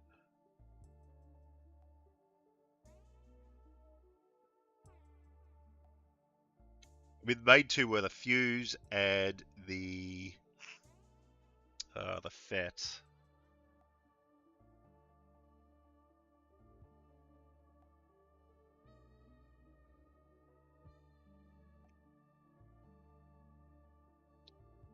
Let me see if I can find anything else.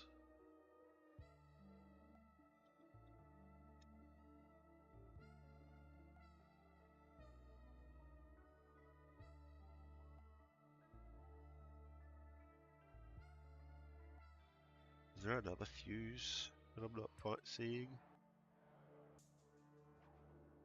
There's F301, which is what we replaced.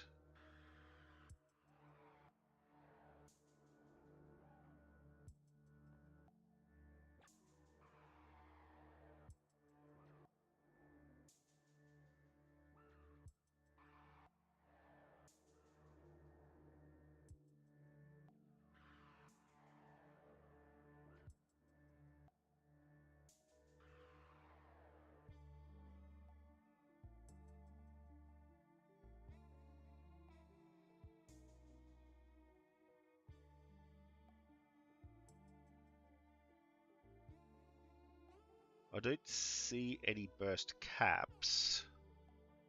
Probably just move this down for the time being.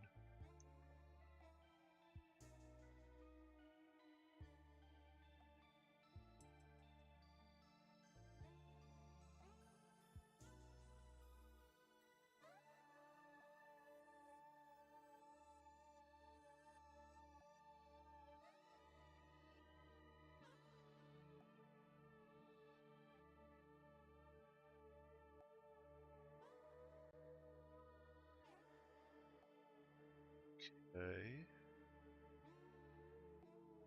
Don't see anything out of place.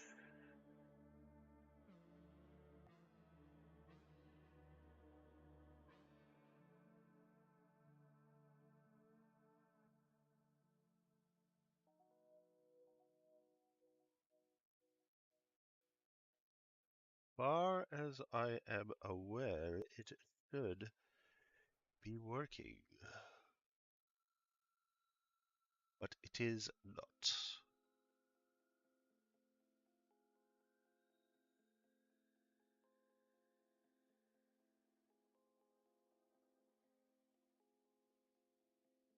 I'm gonna need to test some rails. I need to figure out where the rails are.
Like, I would see the access button light up if it was doing anything, and it's not.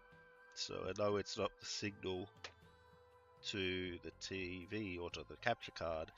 It is just not.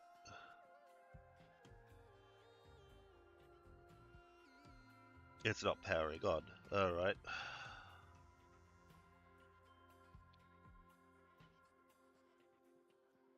But we know that there was a change, at least. There was definitely a change because I can now keep the Genesis plugged in and turn Sonic on and it'll work. So I think the fuse changing did do something. At least. But why are we no longer why are we not getting a signal from the main board?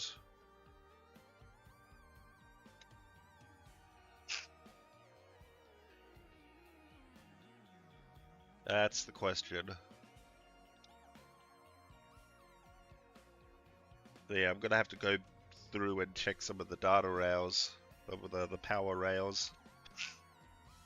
It could be that this IC is no longer good. I don't know how to test for that, so I'm gonna have to do some research. In fact, I could probably test that against the other Sega CD that I've got, because I know this one works, just that the alignment of the spindle is off. In fact, yeah, this is 100% the spindle. I just need to get that to sit up a little bit higher.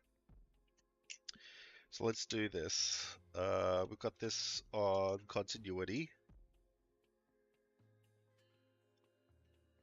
Right, so I'm gonna hit ground. 1 dozen, 2 beeps, and that's 3 beep.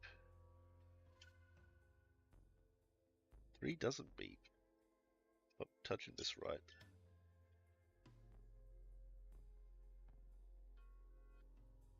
Yeah, definitely touching it. 3 doesn't beep. So on this one, 3 did beep. No? Okay. No, it's just 2. Okay, so that's fine. Oh, la la la la la la la la.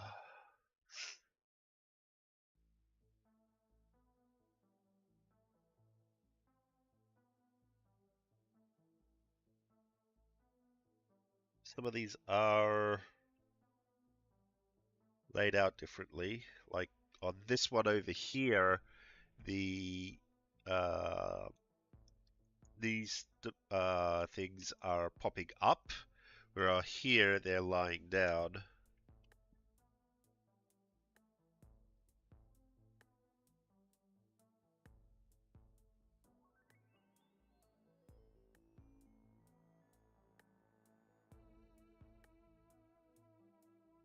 Uh,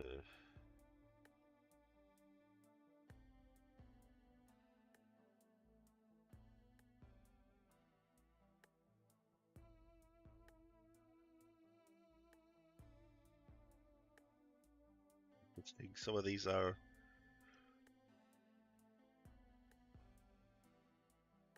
whatever. So let's see.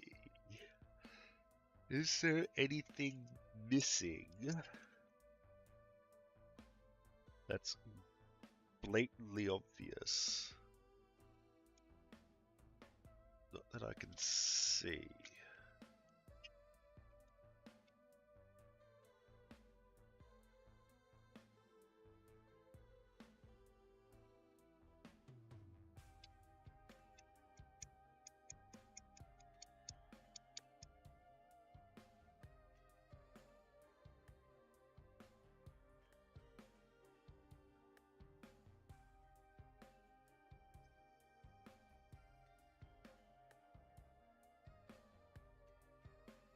Yeah, I'm not seeing any differences. So there has to be a short somewhere.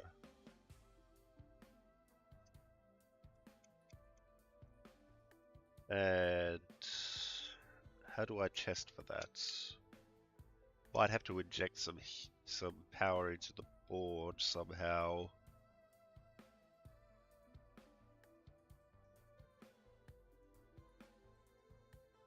Actually, let me do something. I'm gonna grab this. I'm gonna turn the soldering on off for a time being, just so it doesn't fuck anything up. Plug this in here, so now it's equal. It's power. That doesn't. No. No.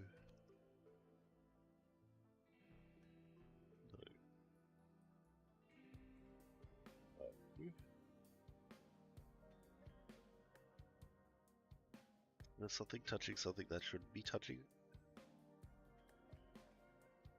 Was a good question.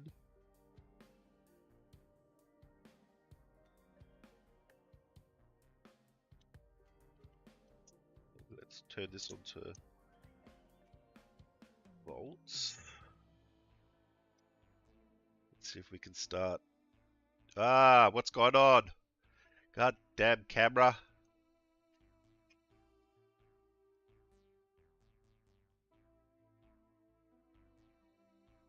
Oh, I forgot to plug my fucking phone in. Oh, I'm an ass. Oh, give me a sec. Oh, I'm great at this.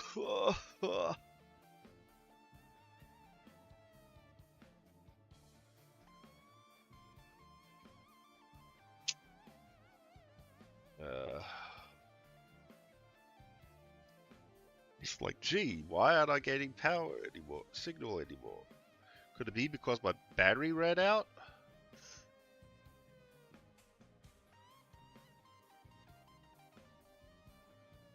Oh, I'm so good at this.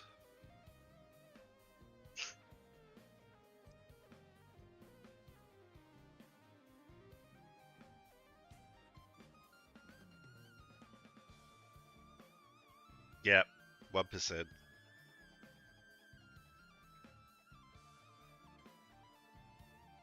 Alright, well, it's gonna need a bit. It's gonna need a few minutes. I need to get this up to a certain power level before I can activate the camera. Luckily, this is on fast charge, so actually I might be able to just work it now.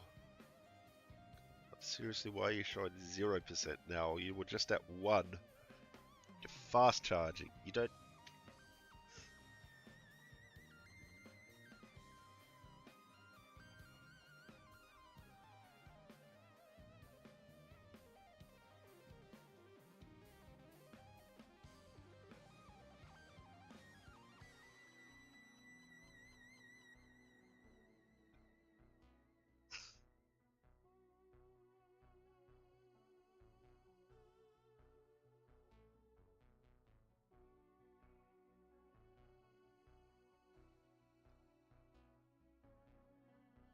God damn it.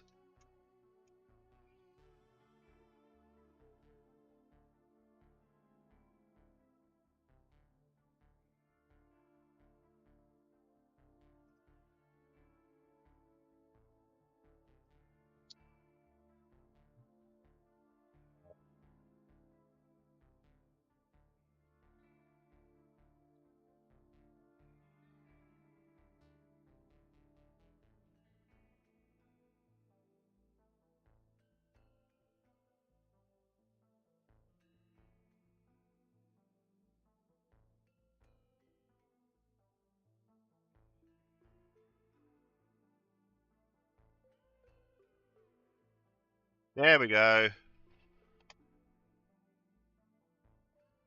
I'm good at this. I swear I know what I'm doing.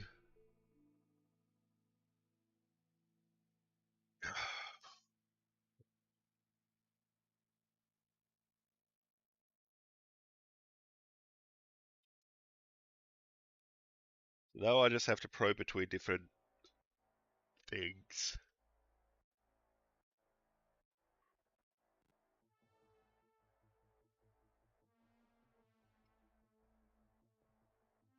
But of course, since the power is off, I'm not getting anything.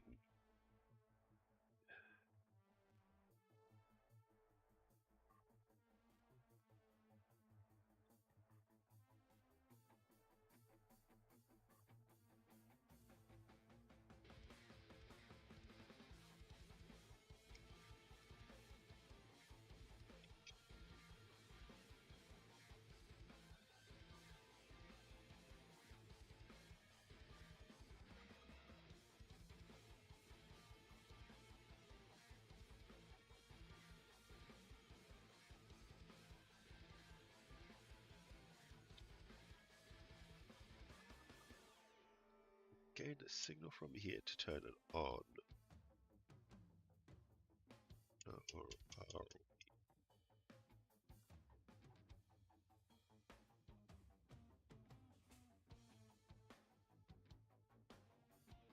I don't even know where to start.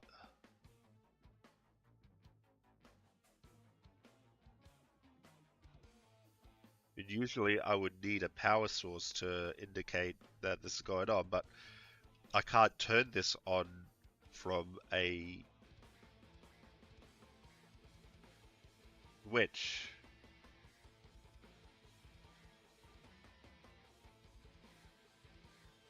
So I don't know how to fix that.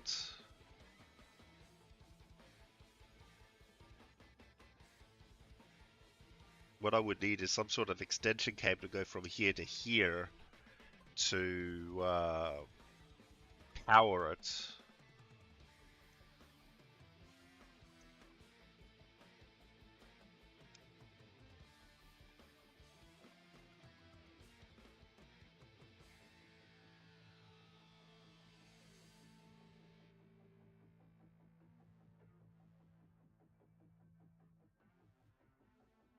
Then again, it could also be capacitors that are fucked and I need to replace the capacitors. I honestly do not know.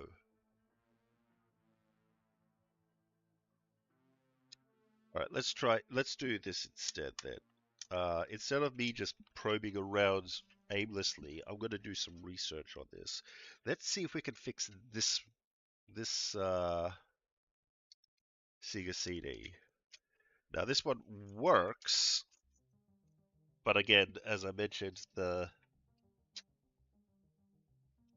this is what happens. Right at this point here, it scrapes against the plastic. It doesn't spin freely. So this spindle is off kilter.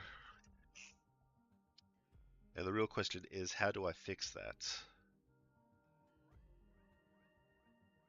Is it a alignment issue with the motor? It doesn't seem to be. Do I have to lift this up further? I don't know. What it feels like. But I think this is sitting down too low.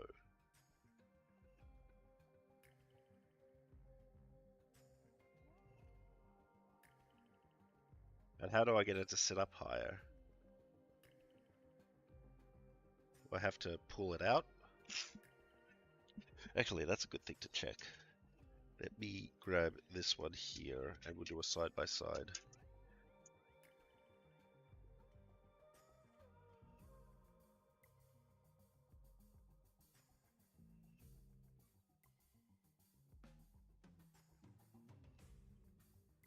So let's see.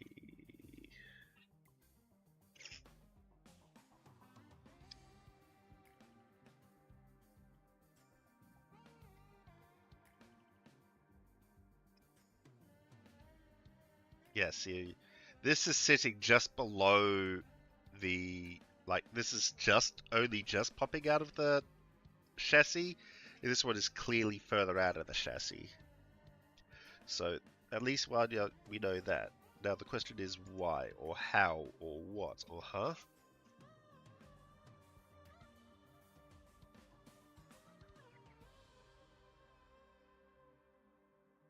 I think I just need to bring this out a little further. It probably got seated down too far by someone who pushed down on the disc too much or something. I don't know.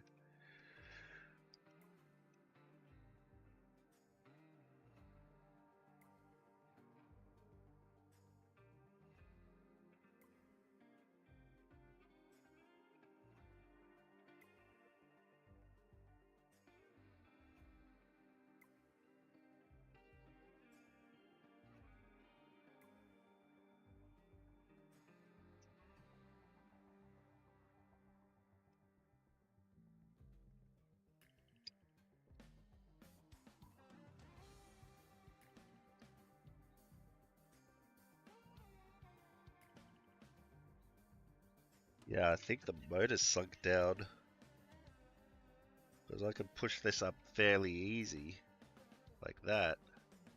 But I can't do it on that one very easy.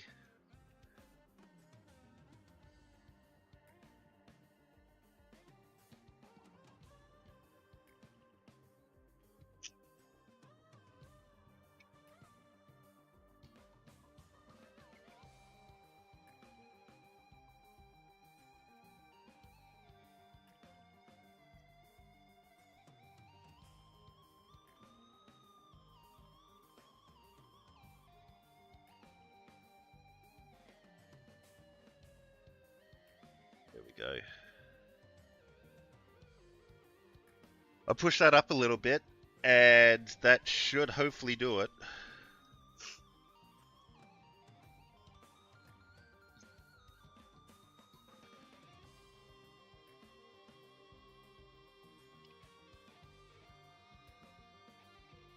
There we go. It's still misaligned a little bit, but like it's wobbling. But pushing the spindle up has at least removed the... Actually, no, that seems pretty good. Pulling that up has at least eliminated the issue with the disc not spinning freely. So I'm going to put this one aside, and let's test this one again. Let's put Street Shark in. Street Shark. Another absolutely Terrible game. This one's worse than Dracula, from what I've been told.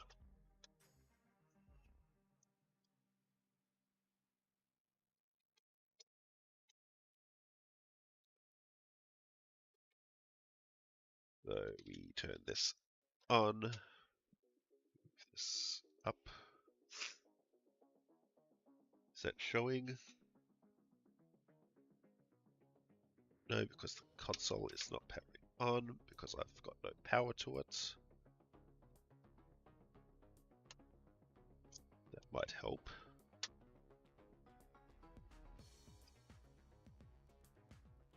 There we go. Oh wait, no. Need to take Sonic out.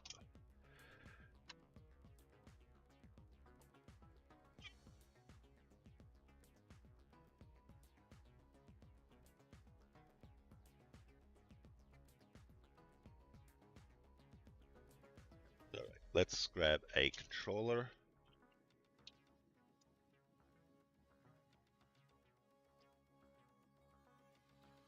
I shall put the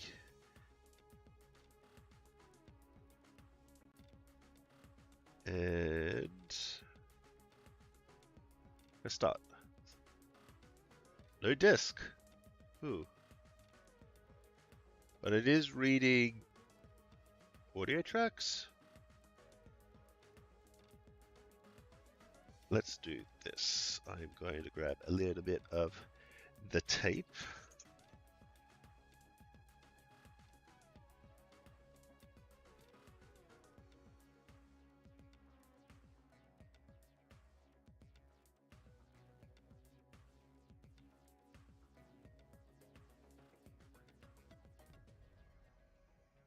Gonna tape that up against the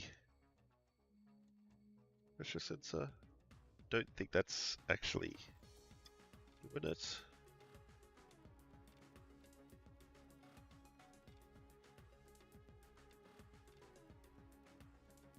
That should.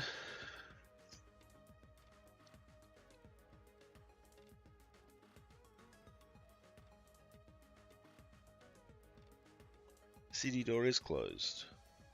The tape's coming undone. God damn it.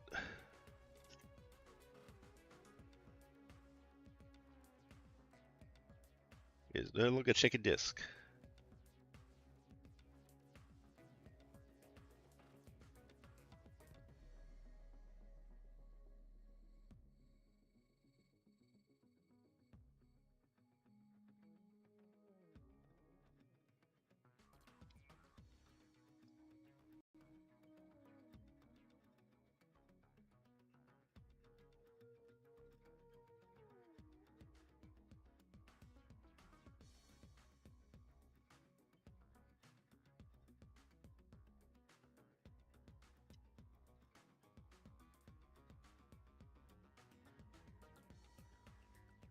There we go.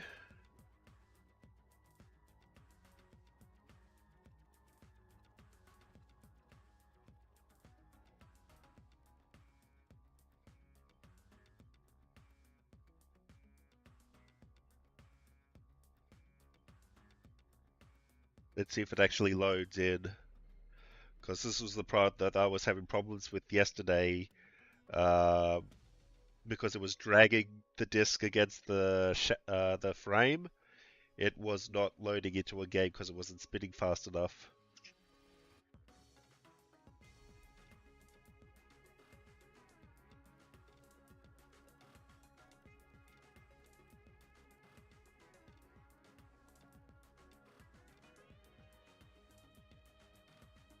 I mean, there could also be something else wrong with it.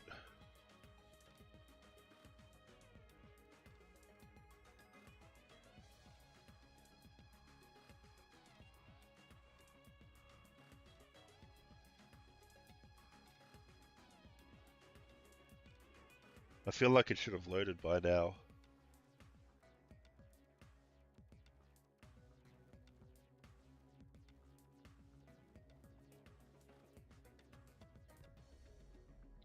I'll give it another minute, and if it doesn't work, I'll switch over to Dracula and see if that loads.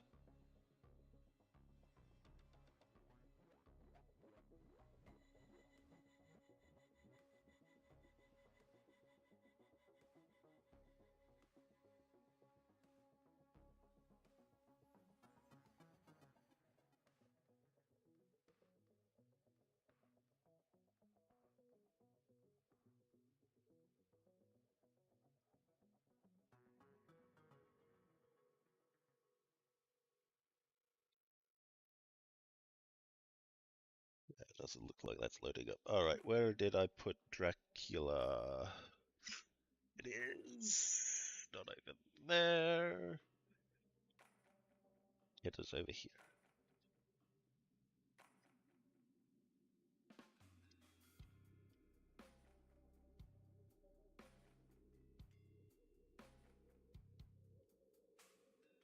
Now this could also just be that the laser just needs to be attenuated a little bit better.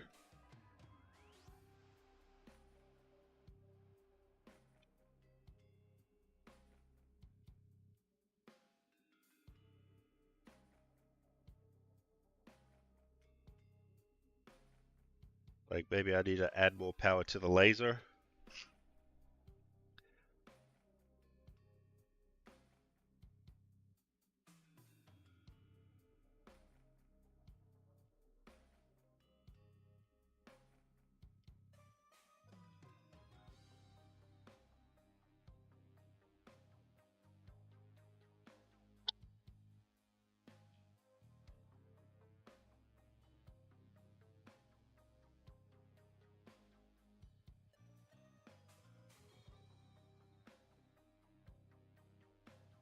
I mean, there could be a couple of reasons why it's not loading. It could be that the disc, like I see the disc wobbling quite a bit. Um, I don't know if that's because of the. I don't think it is, but I think it could just be a problem with the balance. Because one side might be a bit too high, and it's throwing this into a gigantic wobble, which you're not. You see it a little bit. It is certainly trying to read though. I'm hearing the reading noises.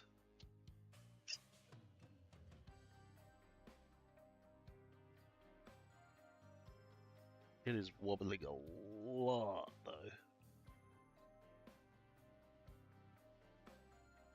Let's try.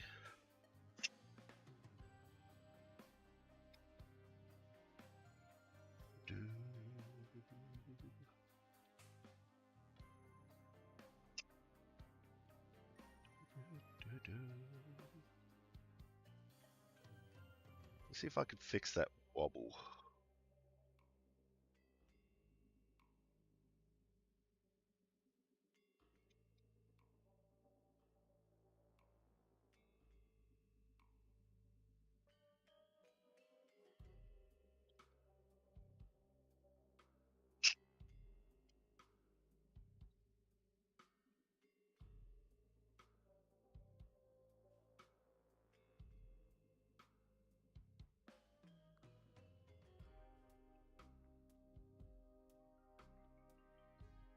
The high is on over here.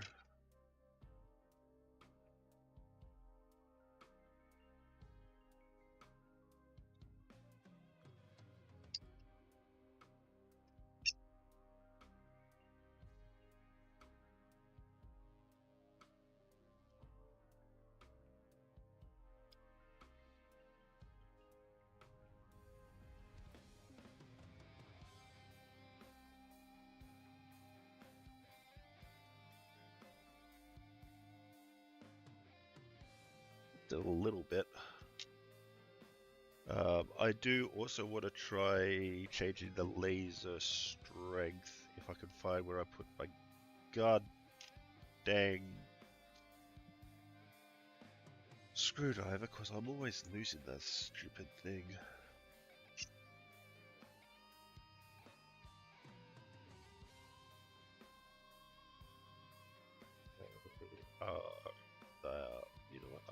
just use this. Yeah, let's use this.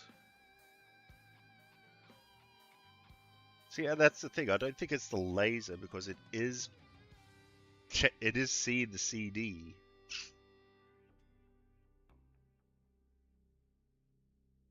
And it's checking it quickly.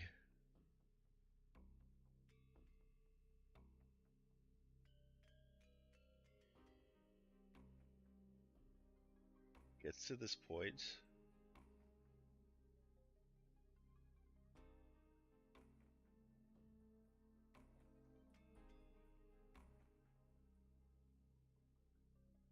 Now I think it's in a loading loop.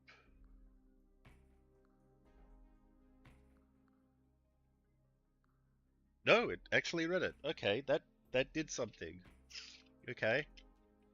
Cool, cool. Let's do that again to make sure that that wasn't a fluke.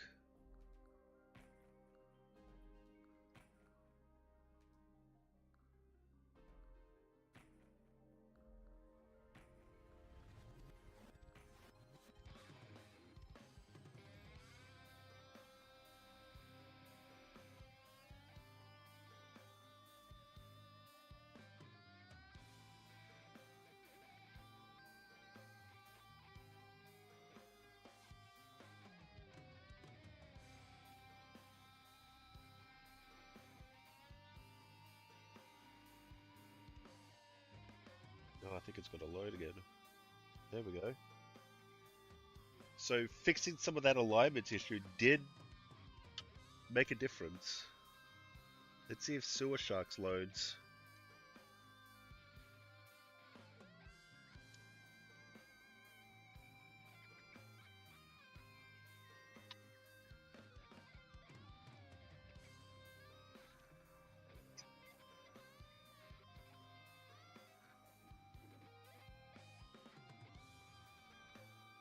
I thought it was going into a loop because I could hear it doing a loads continuously with the same sound.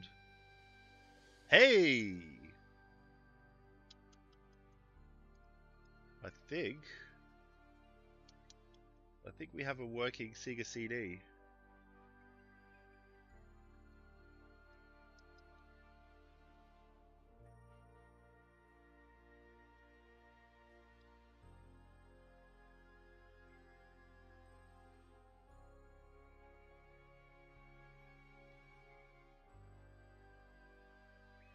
Sewer Shark explosions.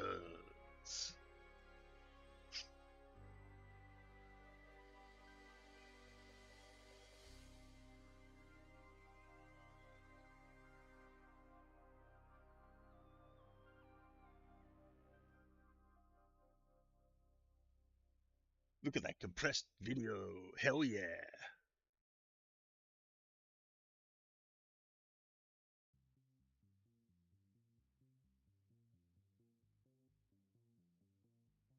It's okay, I don't have the audio played at the moment.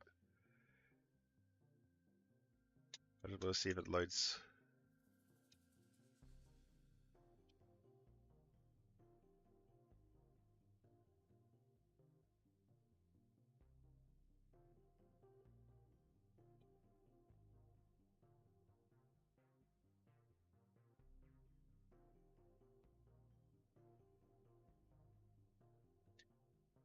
That kind of looks like the guy who played Tom Paris.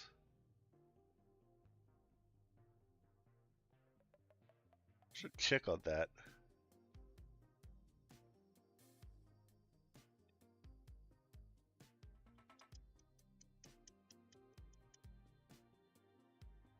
Oh, okay.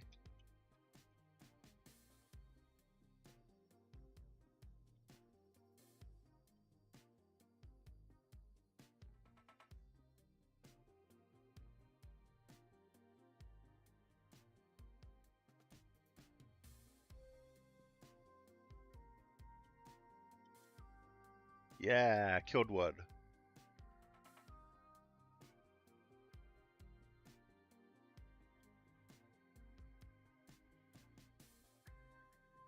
Played a game that meant to be played with an analog stick with a digit D-pad is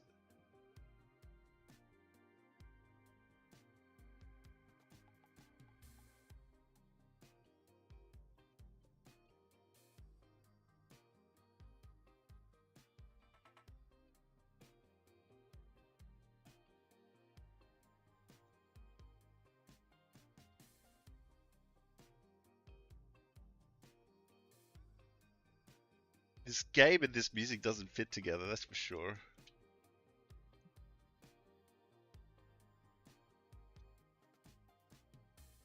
Kill the bat! Kill the bat! Got it.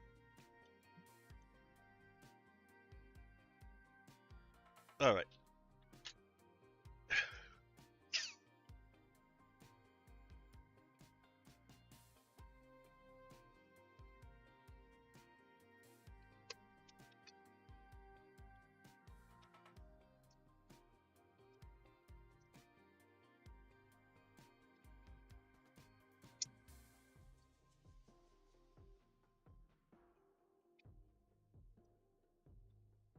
This one was missing screws, so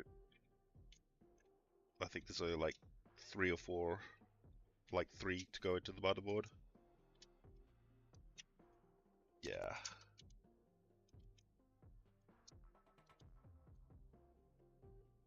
But now I actually do need my screwdriver.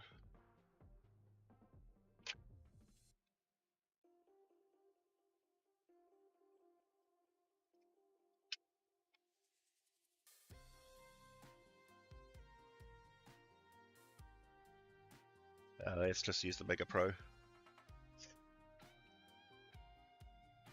Which is a bit overkill, but whatever.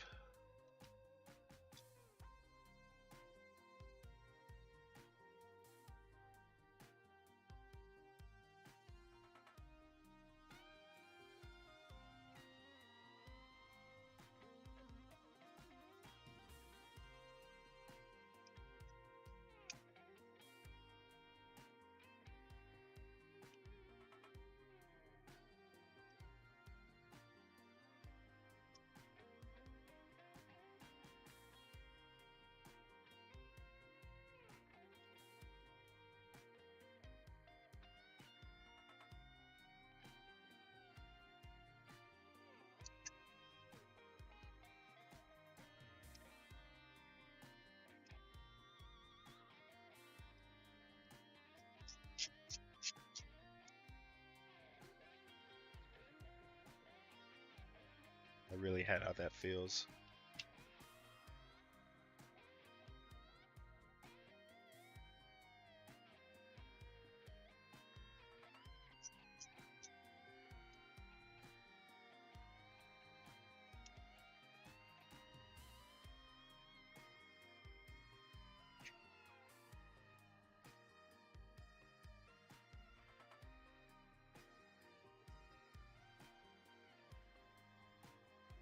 Probably put the heat shield on as well before the screws, but whatever.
So we didn't get the Sega CD that I wanted to get fixed, but we did get another Sega CD fixed, which I'm okay with.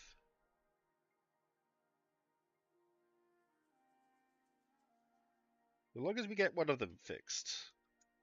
The other one can, like, sit for a little bit.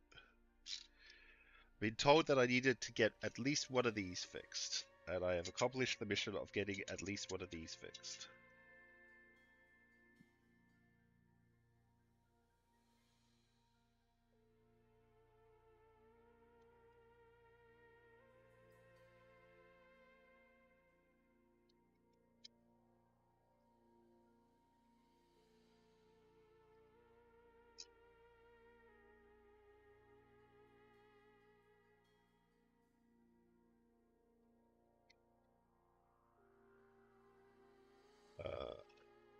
I need to put the...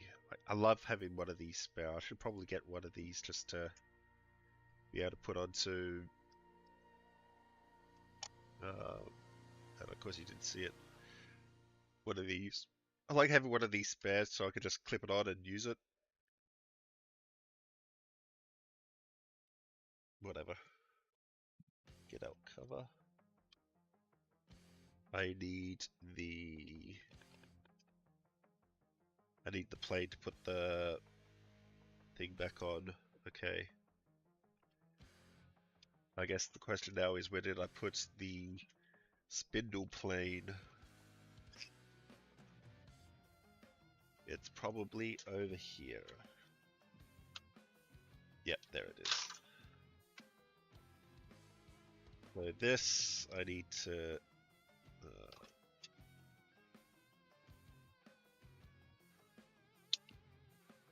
get my actual screwdriver for if I can find the bloody thing. There, no, that's not it. Take out.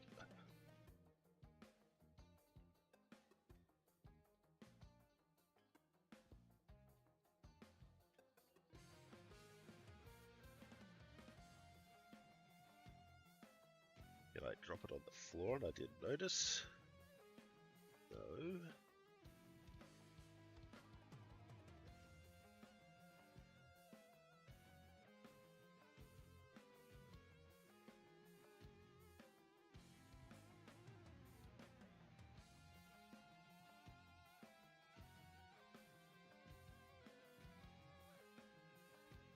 Getting real tired of losing my fucking screwdriver.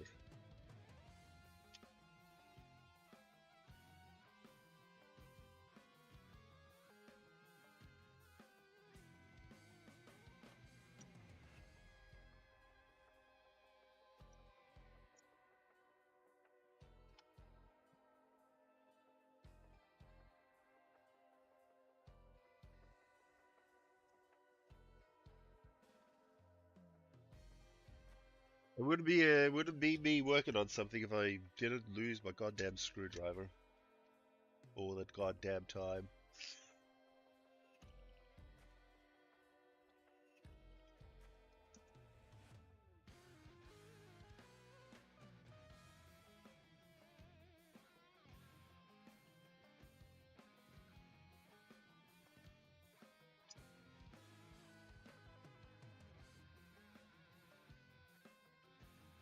Gods.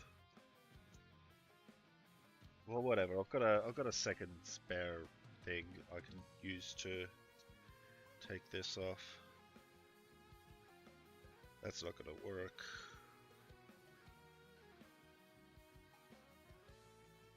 That's not. That might work.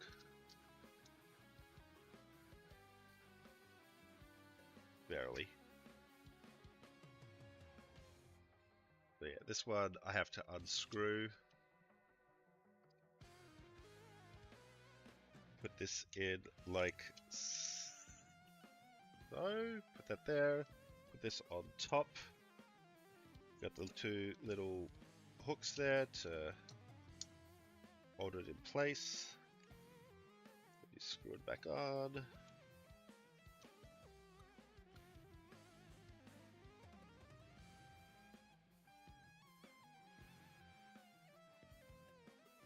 So the big metal thing actually contains the magnets to hold down the thing, and this is just a cushioning to be between the disc and the magnets.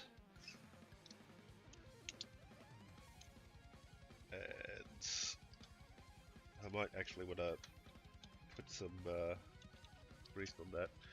And then this just goes facing the right way. Over yonder. Like that. Now I'm gonna want to put some lube in here because this is getting stuck.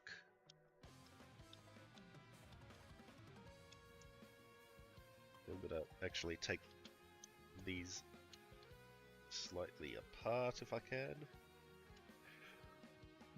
Of course I moved to the lithium grease.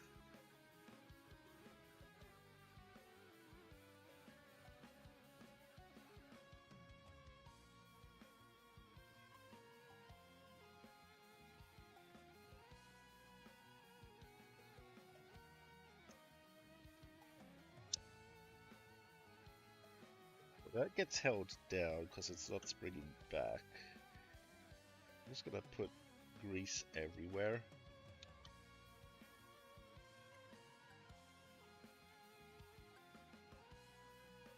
Because I'm not sure which part is actually getting stuck down.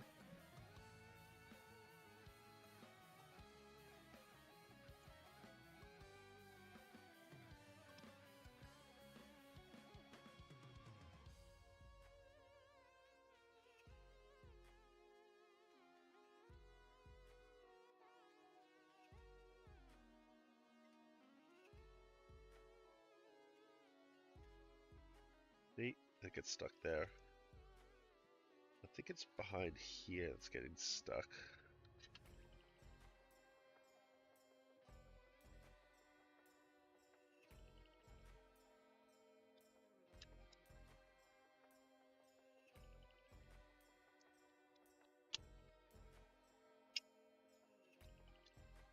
Yeah, that's working now. That's better.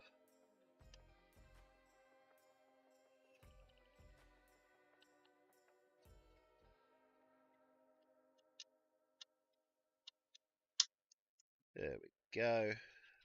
A lot better.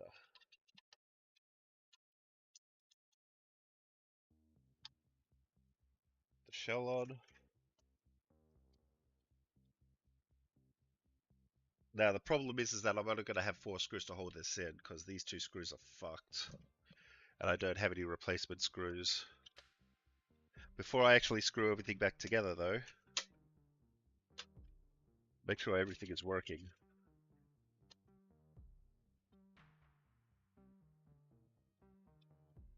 Always make sure everything is working.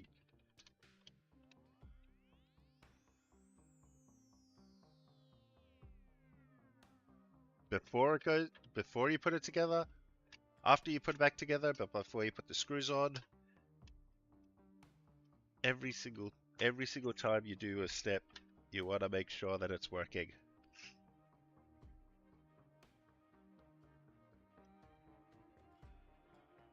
I don't have power. No, I do have power. So what's going on there?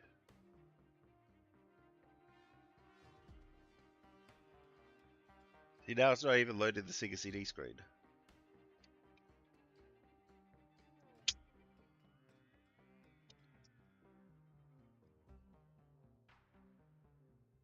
Let's at least test with Sonic.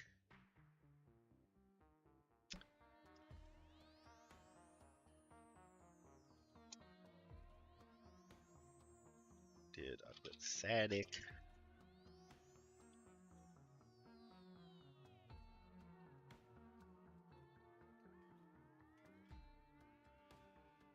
Oh, Sonic isn't even loading. It might not be plugged in properly. Okay, so Sonic wasn't plugged in properly. Let's take this out. Turn this back on.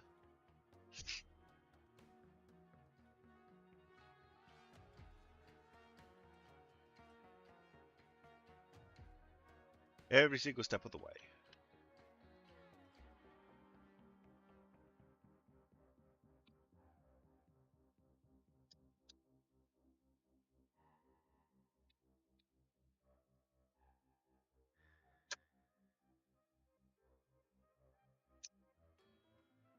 Of course.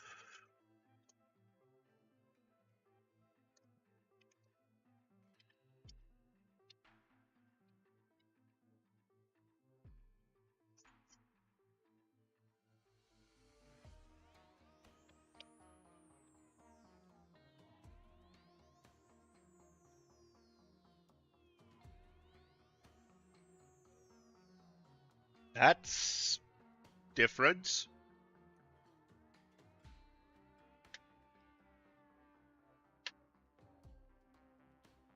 I've never seen that before.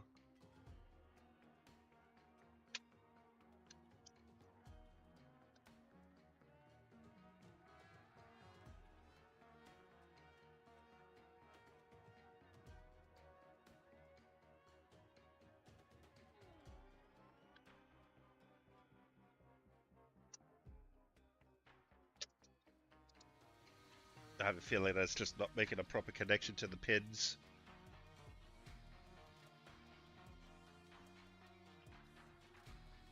Yeah. So I might need to lift the pins a little bit. Because this is as far as I can go in with the case on. It doesn't feel like it's getting contact. But as soon as I take the case off, it'll work.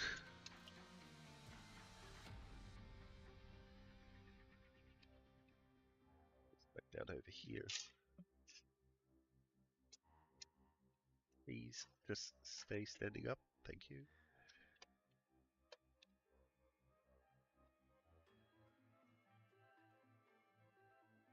Once again, I'm getting the yellow.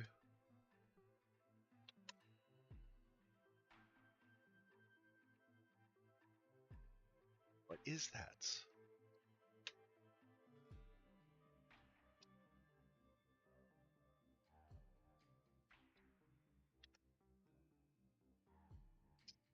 Don't tell me it just started failing.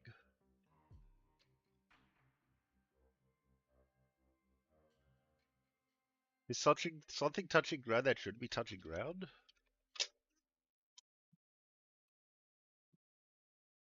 I could tell. Maybe.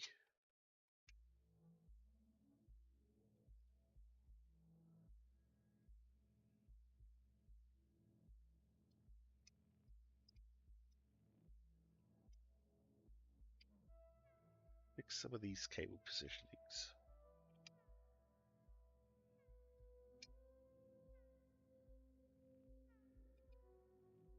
Because there's supposed to be a screw here and I can't put a screw there.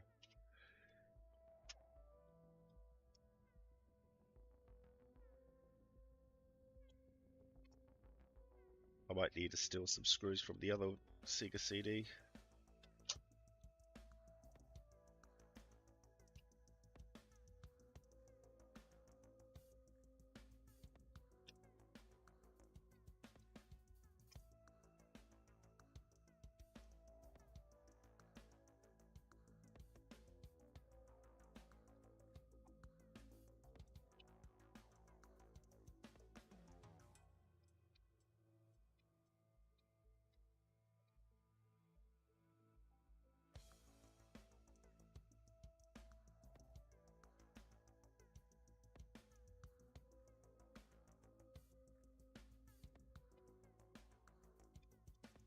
Take the heat shield off. Not the heat shield, the RF shield off. Because I have a feeling it's the RF shield.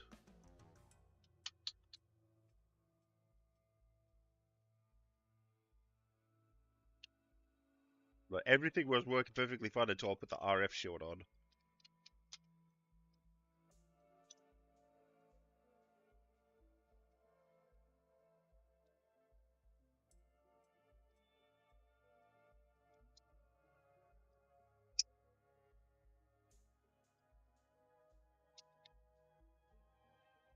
On. Put that.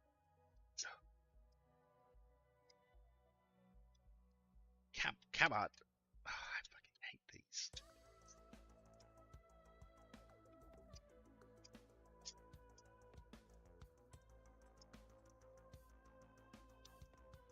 Now I have to find where I put that one screw went. Not it. Is it?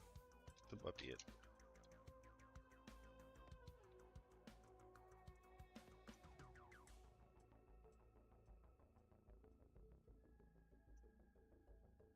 Yeah, I think that was it. Okay. So now if I test this again, it'll probably work.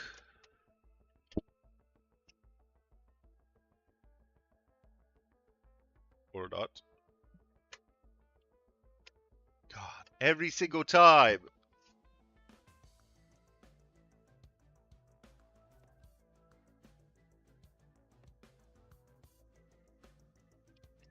Is something just short to ground and kill the fucking fuse?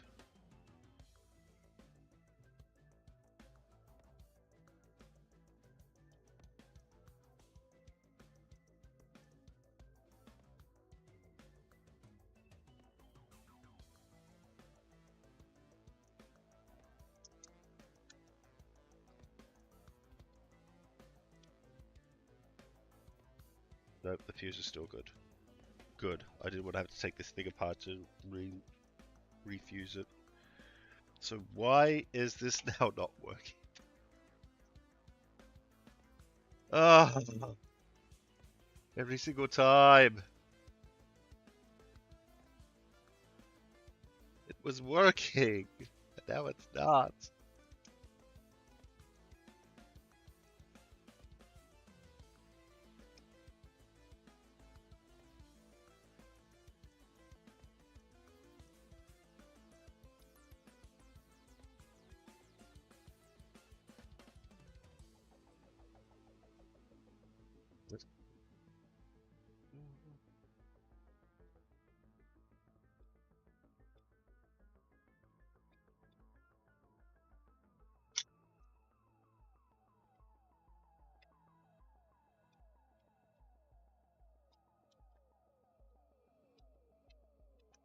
Oh, I know why it's not working. The power came out of the goddamn board.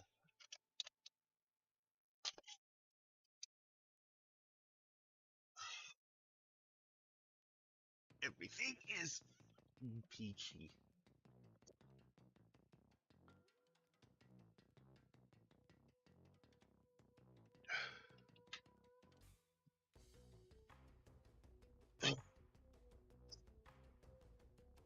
Or not.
Okay, so it was just the power coming out of the fucking thing. Alright. Well, it could have also still been the ground plane. I guess we'll figure that out now. Ground plane, not the ground plane, the heat shield, the RF shield.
The only thing I don't like about this screwdriver is that I wish it had magnetic tips.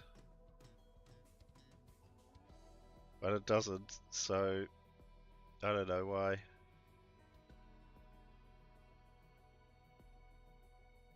What? Oh, it's this one.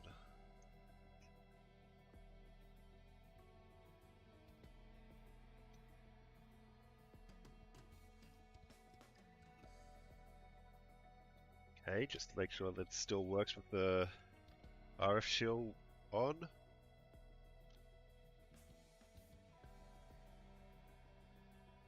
You're gonna have to trust me when I say it does.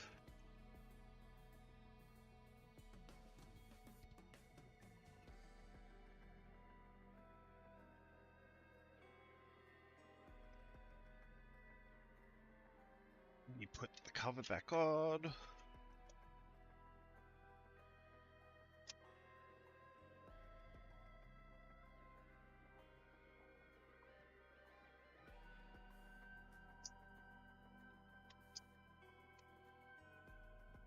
Luggly Buggly on. Sega CD. There is no disc.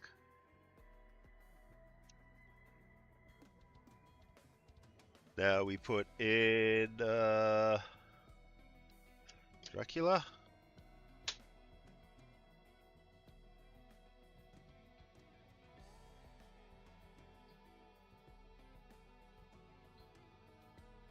Let's see if we can load into Dracula. If we can load into Dracula, I'll put the rest of the remaining screws that exist for this machine back in, and we will call it done.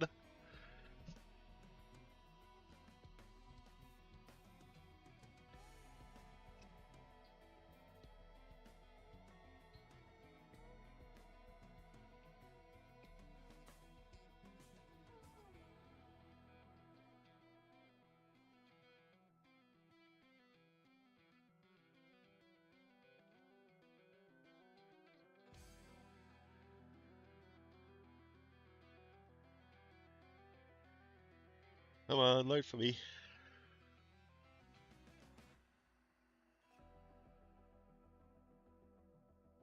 Please? Feels like it's stuck in its load loop.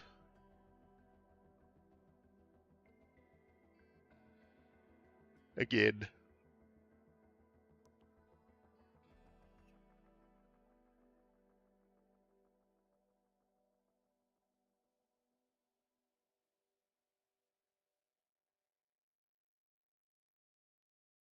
Yeah, it's stuck in its load loop. It's not doing anything.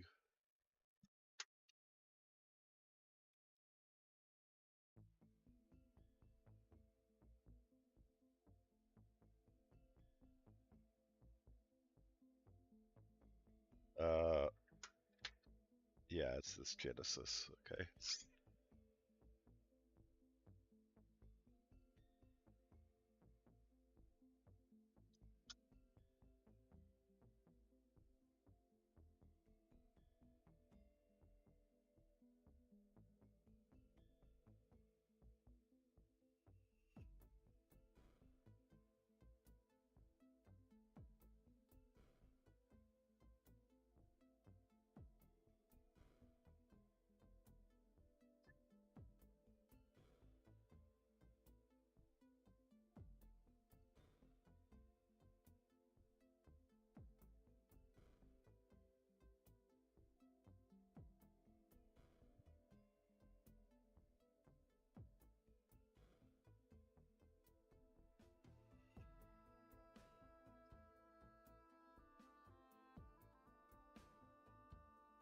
Yep. Doing the same thing.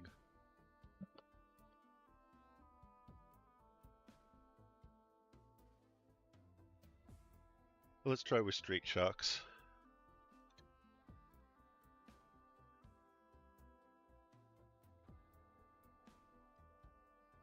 I might need to readjust the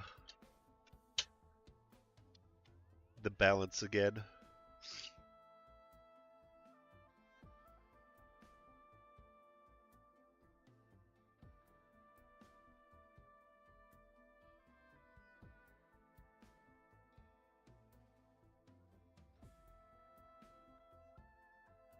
Now this one loaded. Yeah, see, this one's loading. So it could also just be my copy of Dracula is dead. Let's see how far this gets.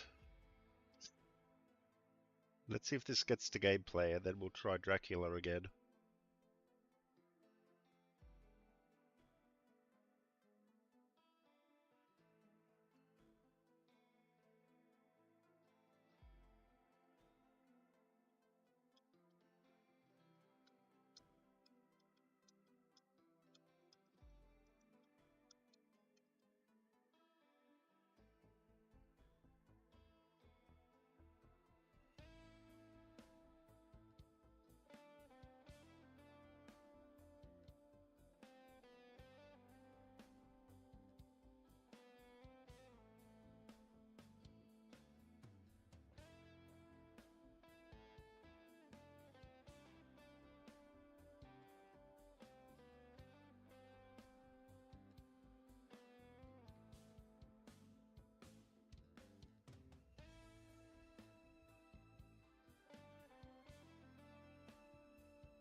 Hopefully it's loading.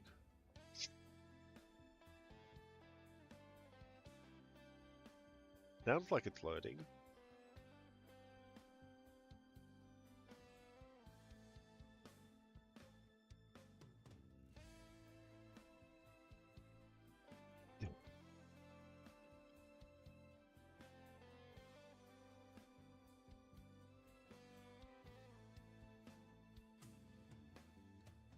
It might be in a loop. Like, it should have loaded by now. So I'm gonna have to readjust the balance on this again.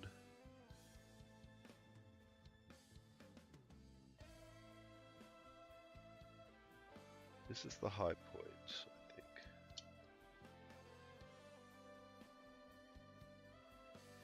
No, that's the low point, so...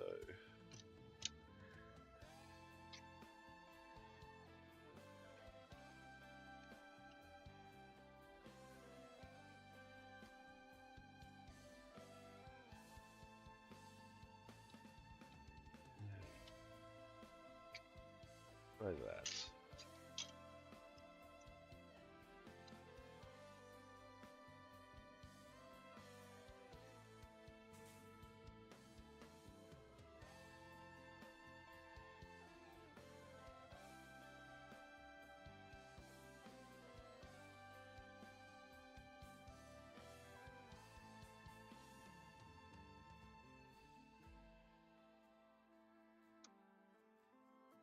So it's loading into the game, that's good.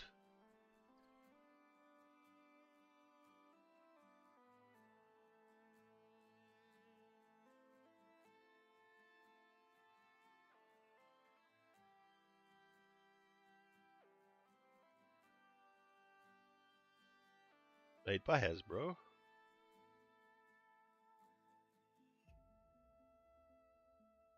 Ooh, shark! Explosion!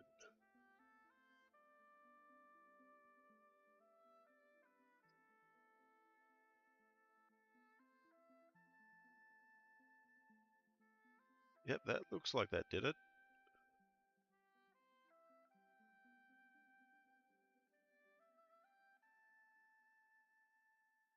Looks like it's still loading.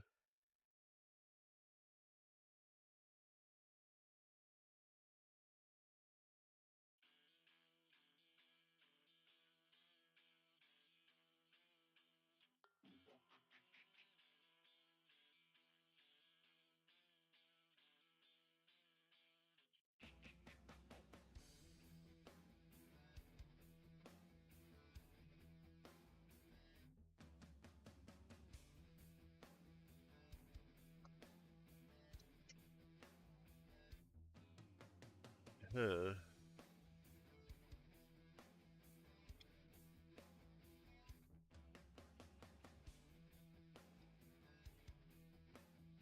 It is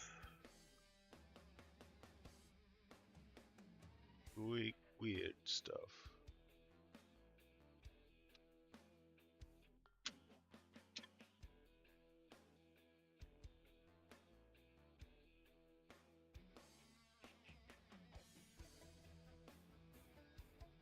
Looks like the balance is fine, but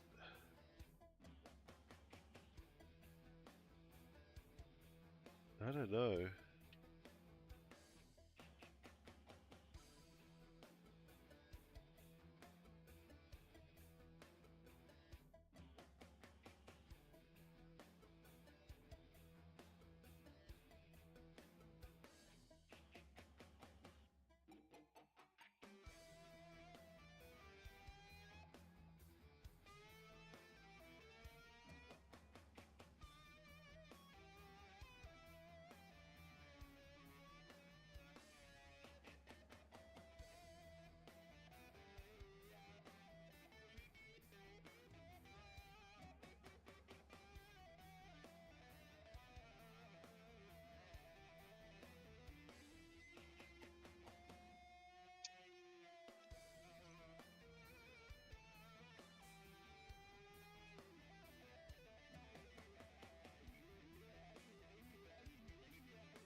I'm just gonna let it load. I'm just gonna let it continue, finish loading.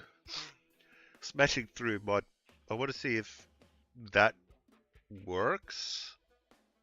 Because maybe there's a bunch of loading it has to do. Which I wouldn't be surprised.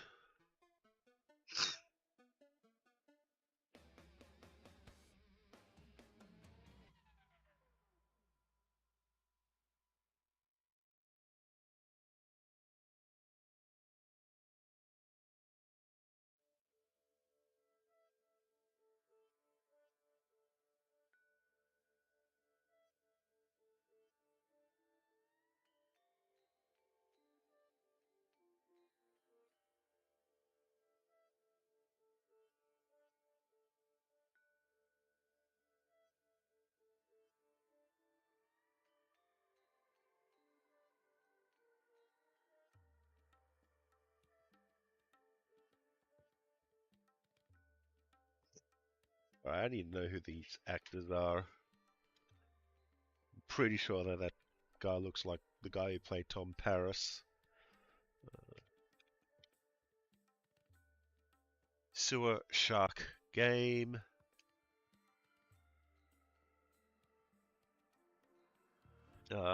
Stars.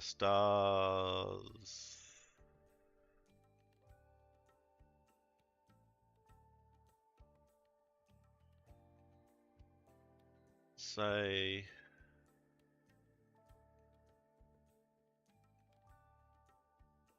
Oh, IMDb. Minu. Hi, Minu.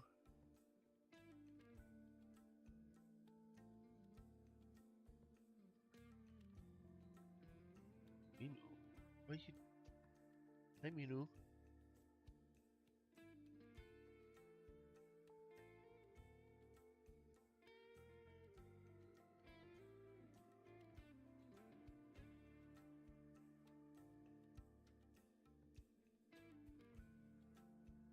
It's really hard to tell.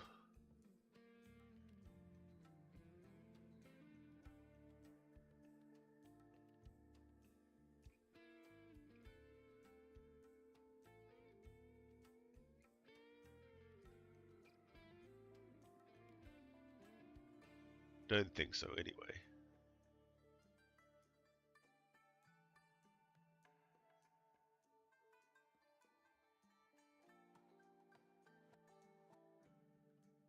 Minu, Minu, Minu.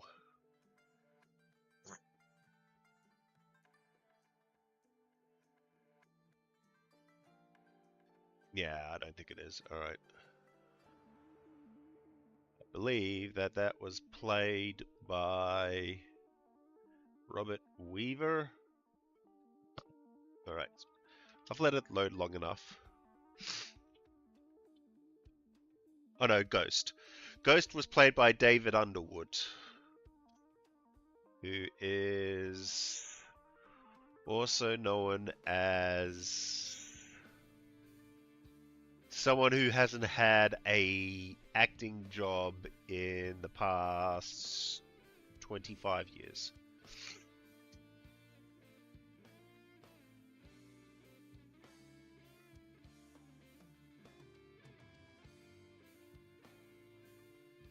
Yeah, he hasn't had an acting job in a long time.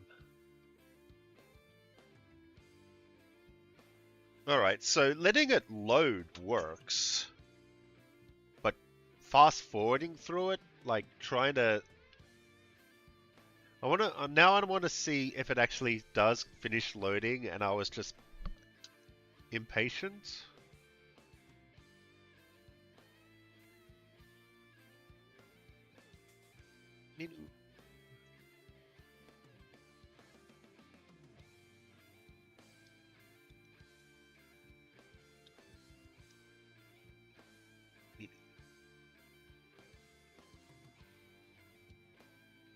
So I'm gonna let it get to the loading, to the acting screen.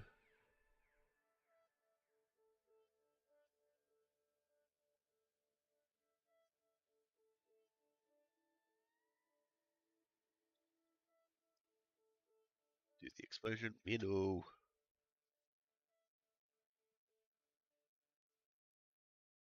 Get to here.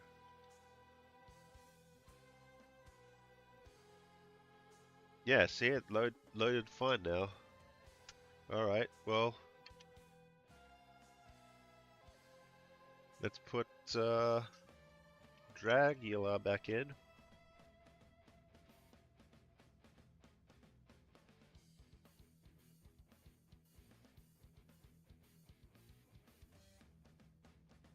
Let's see if Dracula loads.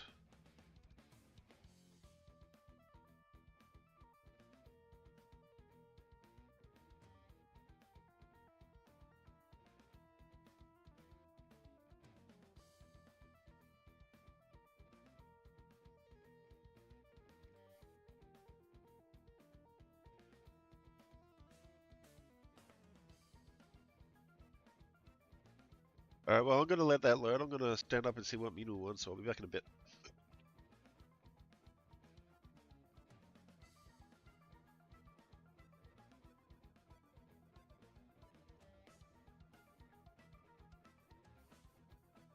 That as bright as the Psygnosis logo gets? I remember it getting brighter. Okay.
Not gonna lie, this music goes hard against that cutscene.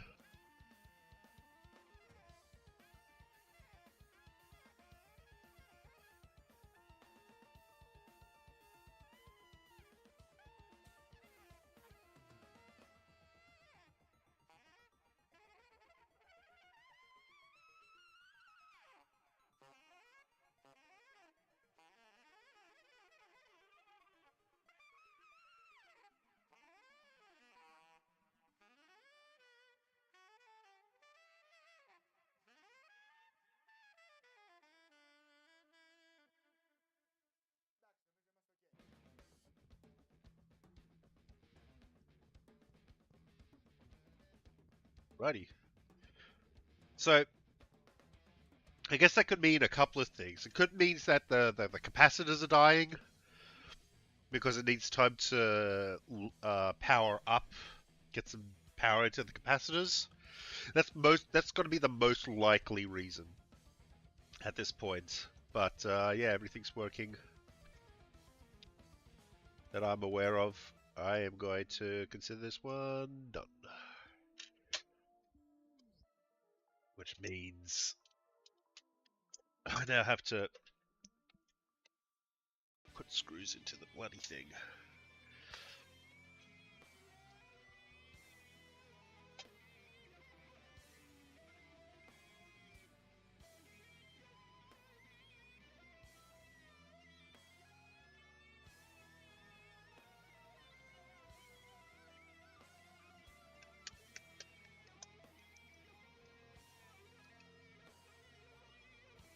I'm gonna borrow some screws from the other.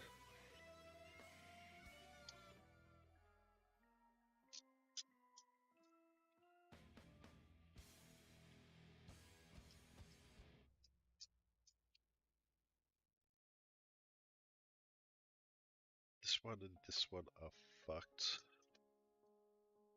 I'm just gonna steal the screws from the other one.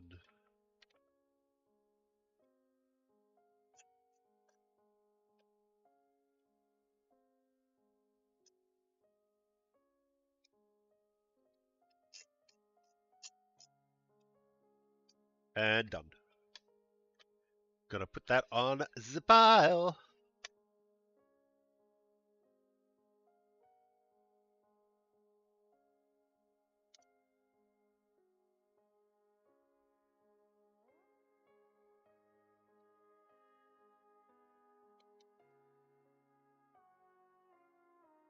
Hi, Minu. You gonna get comfy for a nap? Yes. Lying down, you gotta go have a nap. Alright.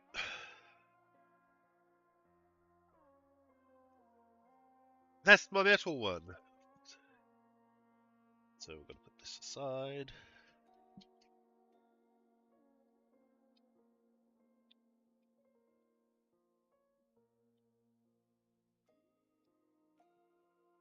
Aside for now. Let's take a look at this TurboGrafx.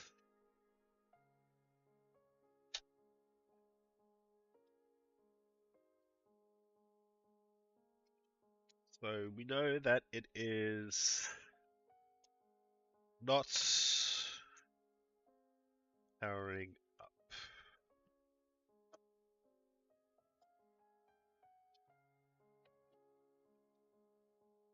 This is the game bit.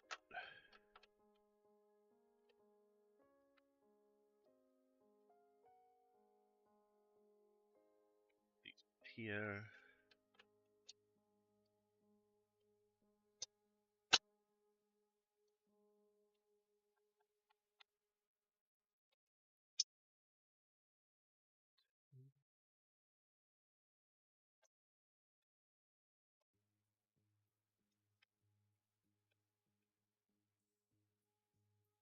Three,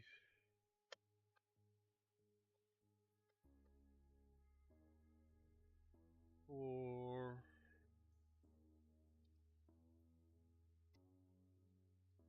7 screws really.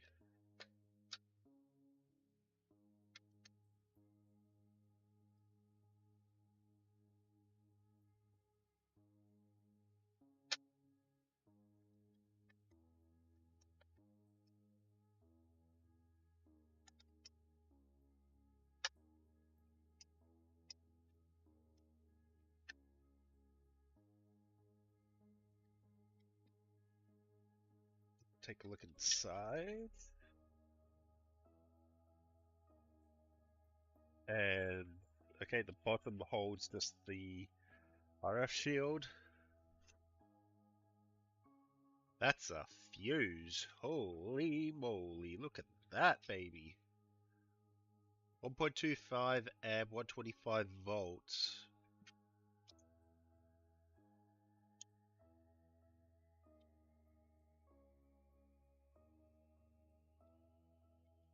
Well, I think we found our problem. That fuse is blowing.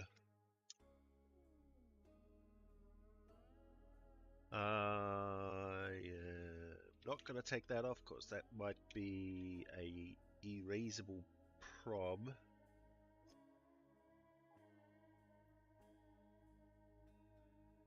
But I am gonna need to order a new 125 volt, 1.25 amp fuse. I'm also need to get this thing clean because holy balls. None of the caps look corroded, which is good. So basically what happened here is that since this is center negative, instead of center positive, like literally everything else in the universe, someone probably plugged in a center positive power supply and blew it. So, perfectly normal thing to happen. It probably saved the console's life.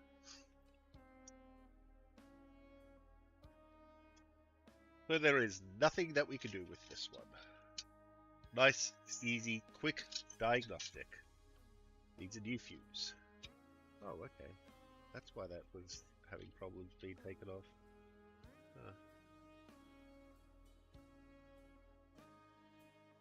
Interesting thing to do. How did that go on exactly? Did it go on? I guess it went on like this.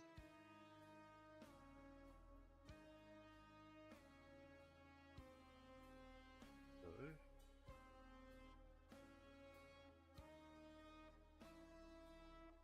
It must have had to have gone on like that because there's no way in hell that would have.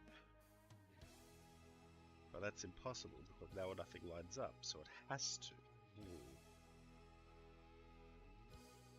I think they designed this so everything has to be taken out of the chassis. I don't see how that would have been entirely. Oh no, I see. So I should be able to take those out.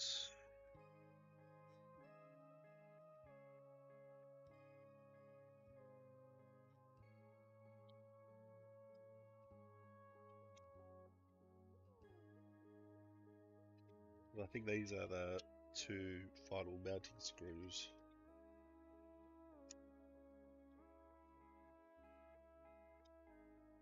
Yeah. And then that comes out, and then I have to.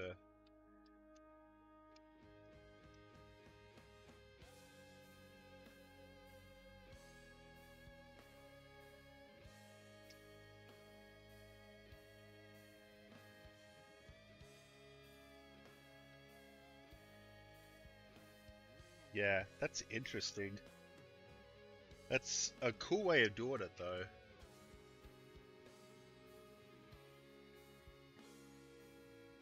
Yeah, see, it even gives you a warning about the fuse.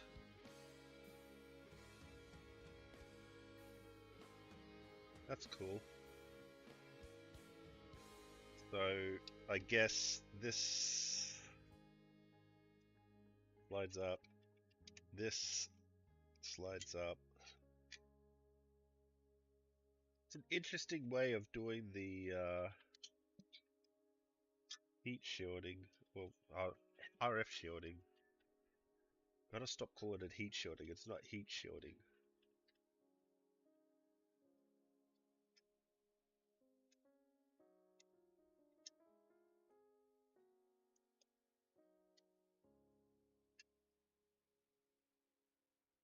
I think it was left like that, the way that it was on purpose, though, so we could take it off easier, but I'm just going to put this back on the proper way.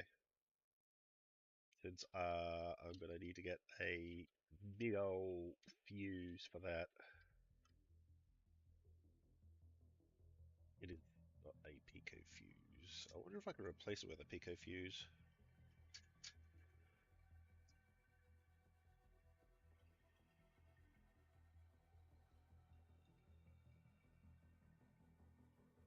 I don't imagine why I would be able to. A fuse is a fuse, so long as it's the right rating.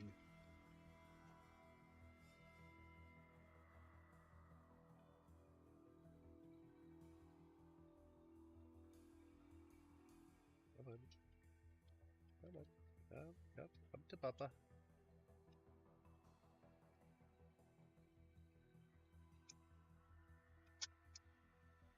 Oh, I forgot to put this back on. Fine.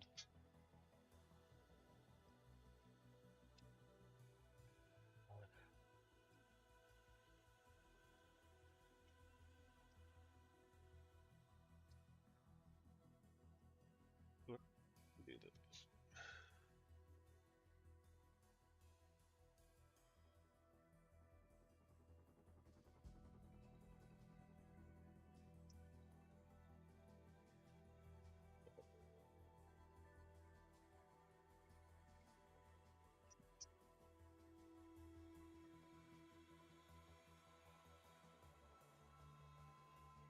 Was there some other screw that I had to screw in? I thought there was. Oh yeah, these two bastards here.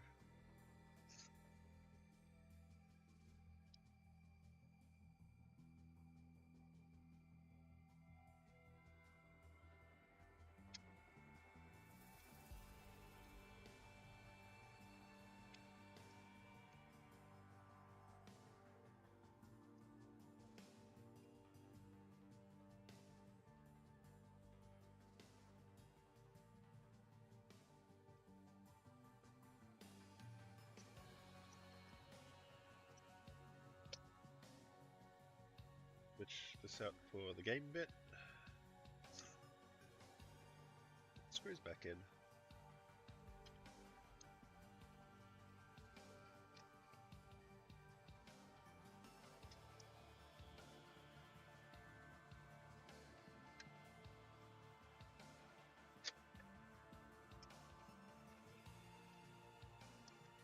So this was back in the wild, wild west days of video game consoles, where everyone wanted to have everything needed their own power rating and everything.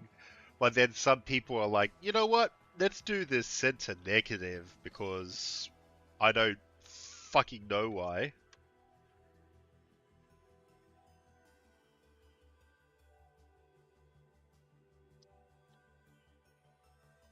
It even says there center negative. So, yeah. Like then again, a lot of people don't really pay attention to that. They just think, oh, I'll plug in one that's the same voltage. That should be fine. And then, oh no, why doesn't this work? Help!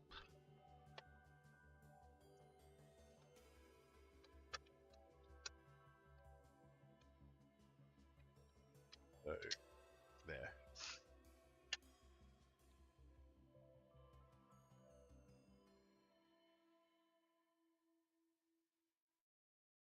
I wonder if I'm going to have to take a trip to Addison's tomorrow to get that fuse. Because that's an hour out of my day. More than an hour, it's like an hour and a half out of my day.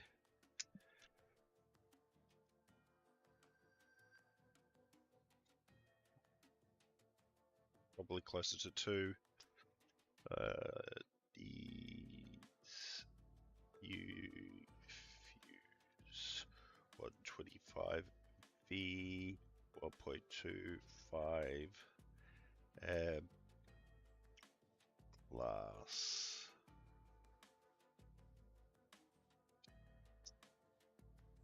Well, that's another one that we've diagnosed. Here. Let's take a look at this. Super Nintendo not showing any picture. And is that Aminu that I hear? No? But I don't know where he is, so that concerns me. Right, so this was the one where I use... Can I put this in? No, that one's too big. I've got a tool for this though. That's this. I don't know where I got it, but I'm glad that I have it.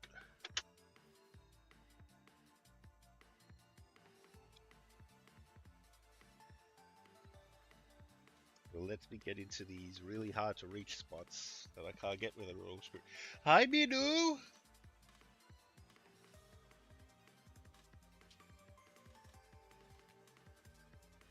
Hi, baby! I think it's time for a break. It's time for cat cam. Hi, baby Minu!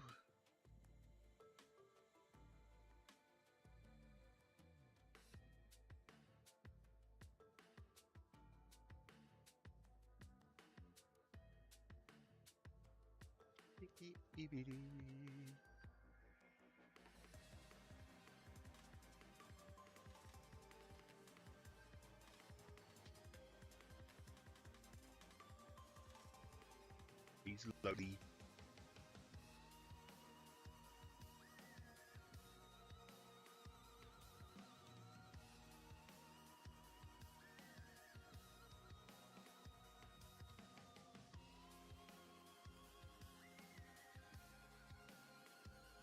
Big fat kitty. He was very brave this week. He went to the vet, got his shots. So he's good for 3 years. Your feet go up there.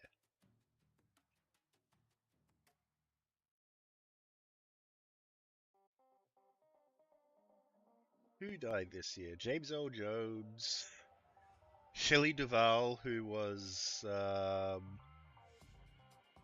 famously known as the woman in The Shining, the wife. Shannon Doherty. I don't know her.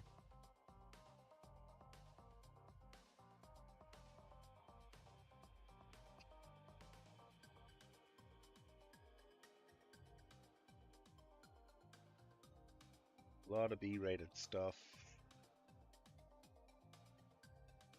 Whether by choice or unintentionally.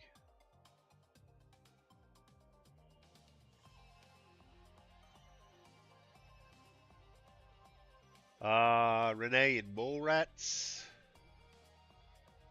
He was in 111 episodes of Beverly Hills 90210. That's probably where she came from.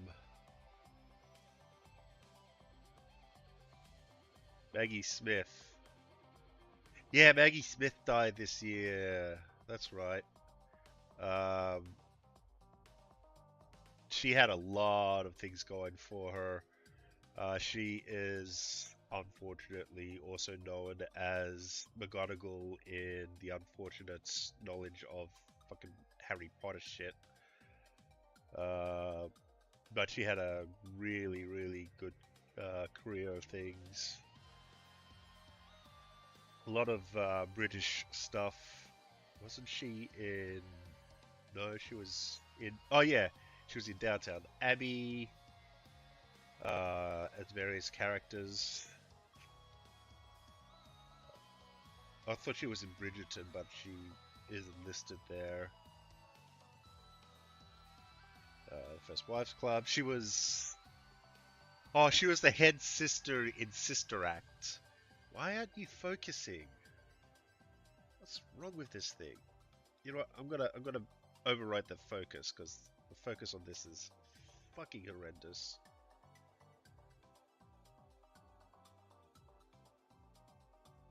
Bigger.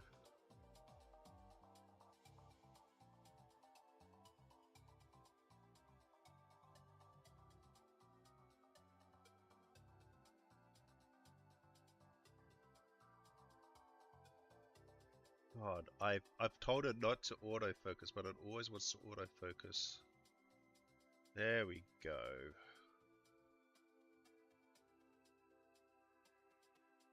Gotta lower the exposure a little bit as well.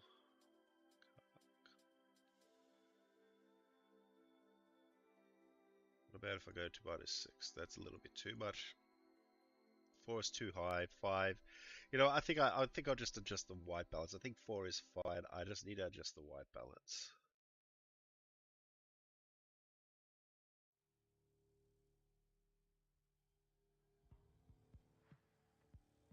That's better.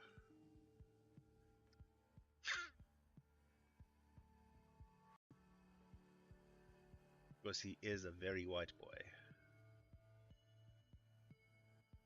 That's better. Yep, just in time for middle stream, Keen.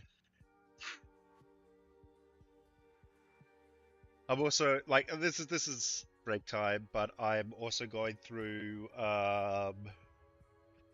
because I was on IMDb to look up who starred in Sewer Shark, which is a really bad FMV game on the Sega CD. Going through the death list of the year on IMDb.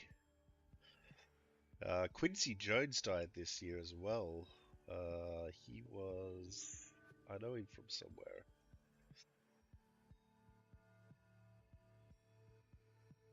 Oh yeah, he was.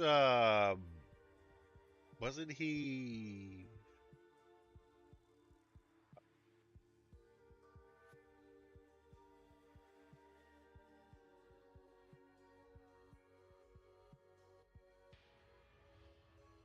You know, he didn't really do much in his final years. I can't remember that name from though.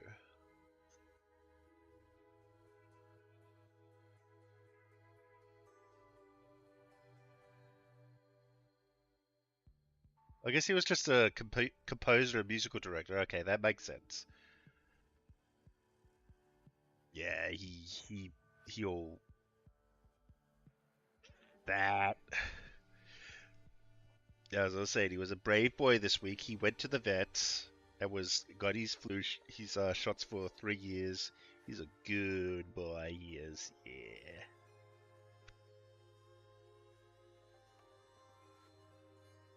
Donald Sutherland.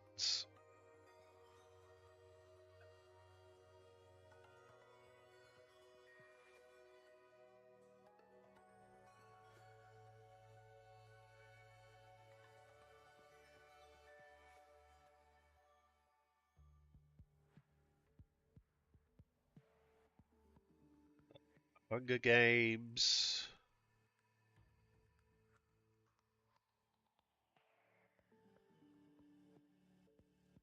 Where are we from something back in the early 2000s, late 90s?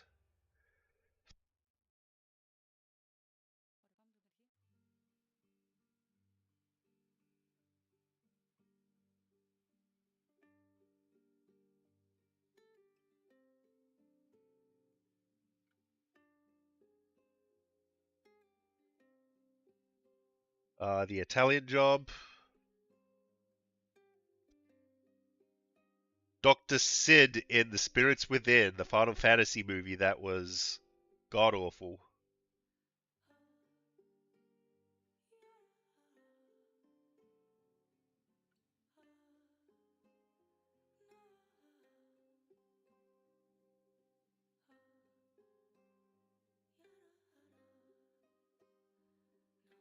Yeah, this guy had a long history of stuff. A lot of one-offs on TV shows.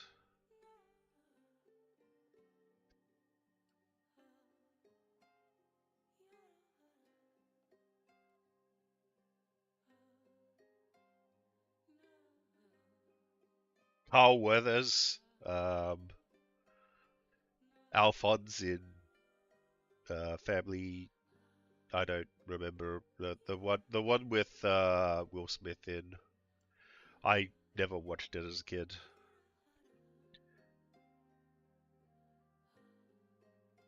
Tony Todd. Don't know who he is.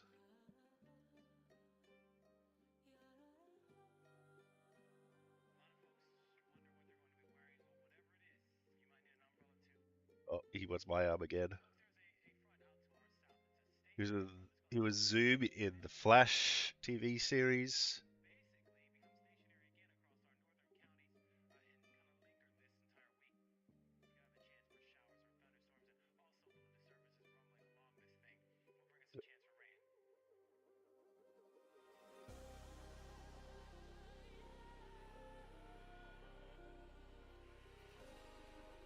A lot of voice acting work.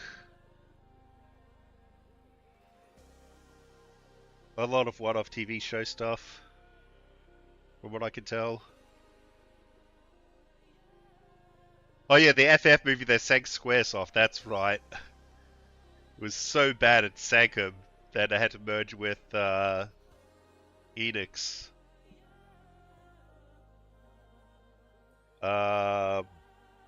Chance Perdomo, I don't know from anything.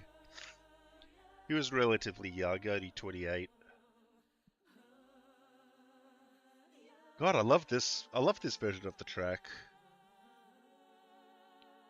Love me some good voice work on some songs. Terry Garr.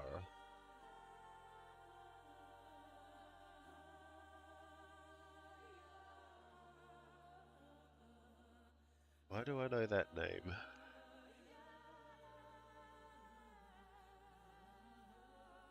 Is that the woman from...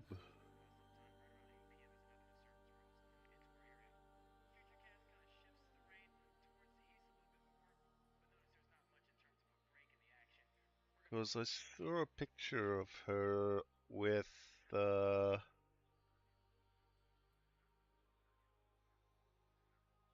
his name. Shatner.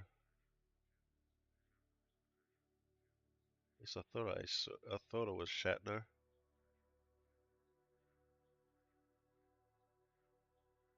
She was in Dumb and Dumber. She had a long movie history, so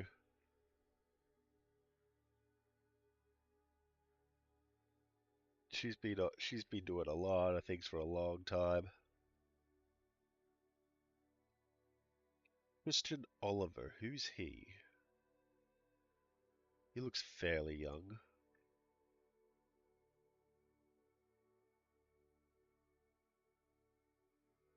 $1972. Oh, he's older than me.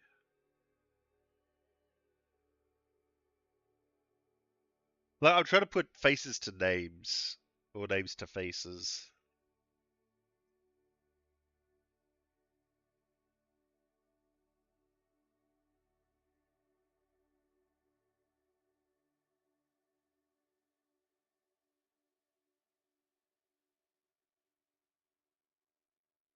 Yeah, I don't know anything that he was ever in. Oh, he wants an ear rub. He wants an ear rub. Headshake's about to come. Headshake's about to come.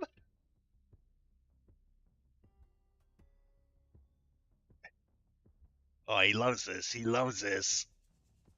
Oh, he's pushing down really hard on my hand. By the way, like he's forcing his head down into my hand as I do this. There we go. There we go. Ah.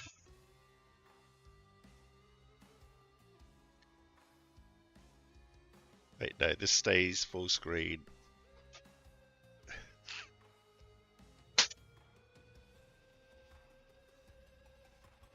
This gets moved.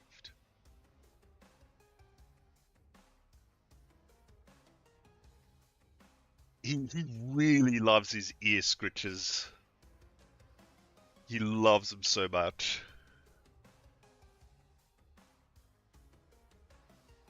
I asked the doctor, the vet about it because he's just like, yeah, he really just loves when I do that all the time. I'm wondering if it's maybe because he's got an itchy. He's like, no, cats absolutely love that. Some cats just really love that, and there's like, it's normal. So I was like, alright.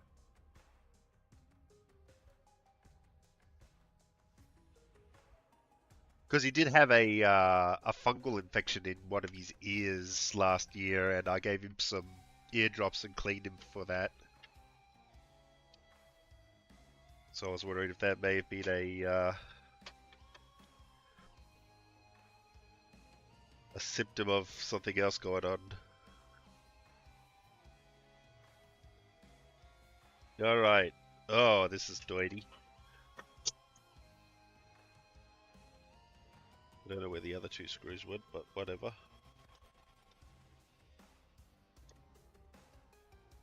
Oh, one went over here.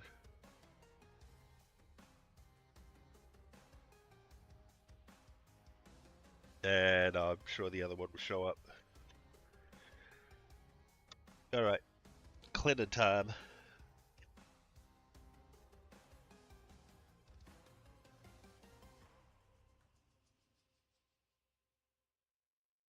Oh, my IPA.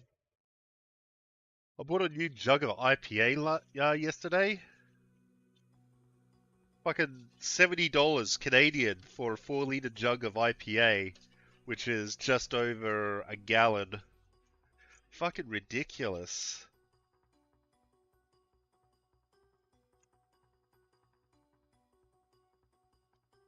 It's not corrosion, it's dust. See, this is all just dust.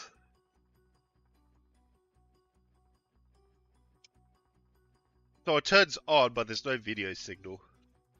So that could be something to look at that's gone bad.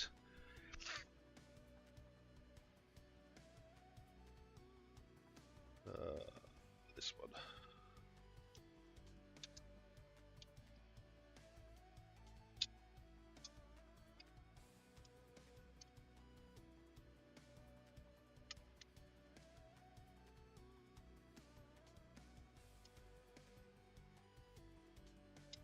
By the way, since I plugged my phone in to start charging, it's still at 1%.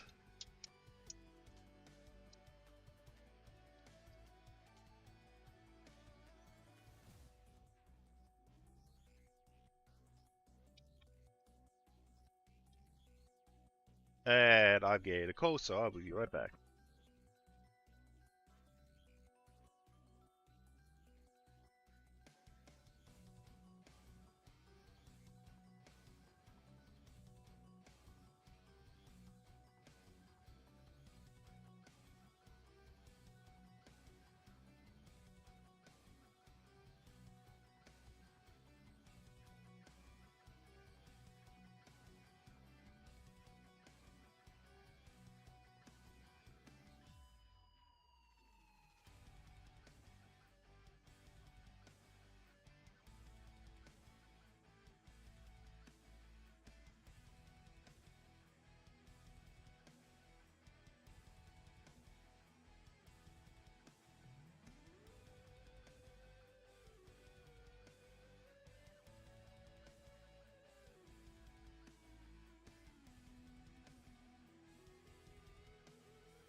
Well, I'm gonna have to end soon because I've got more stuff coming by for me to put up for sale. I have started selling stuff on eBay. Um, basically, he wants me to he wants to keep his the way that I understand it, he wants to keep his eBay for video game consoles, and then he wants me to start selling stuff on eBay, just some general stuff, which I'm perfectly fine with. There's no scam. I trust the guy. I mean, I would if I didn't trust the guy, I wouldn't have $5 worth of his shit here. If he tried to fuck me over somehow, I could just sell his shit for money. But right now I've got a bunch of keyboards on there, some old vintage keyboards, which is pretty cool. This I'm I'm just cleaning it, and then if it doesn't work, then I'm done with it, because we can sell this for 40 bucks for parts, and it sells for like 60 if it's working, console only. I have a feeling it's the AV port, and if that's blown or gone, or the capacitor's fucked, I have to open that up to replace the capacitor. But if anything else is gone, then it's pretty much fucked. So I'm not going to worry too much about this. Just give it a quick clean.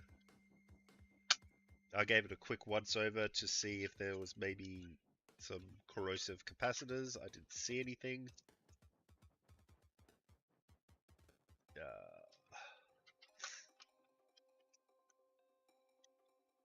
It's back in. We're also going to test this over RF, because I was testing through composite before and it wasn't working, so maybe it'll work through RF. God dang.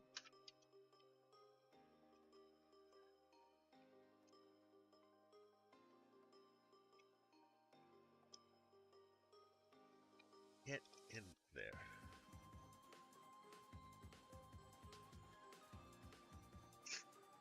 It doesn't feel like it's sitting properly, even though I know it is.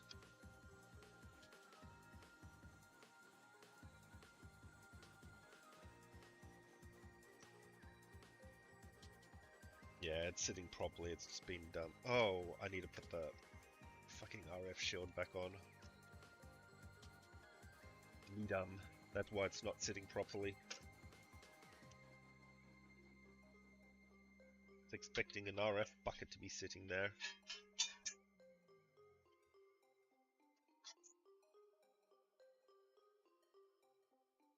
Where does this fit?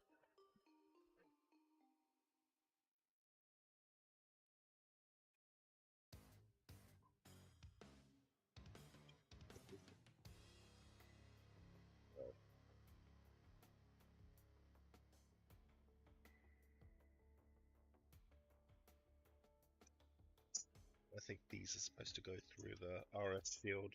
Yeah.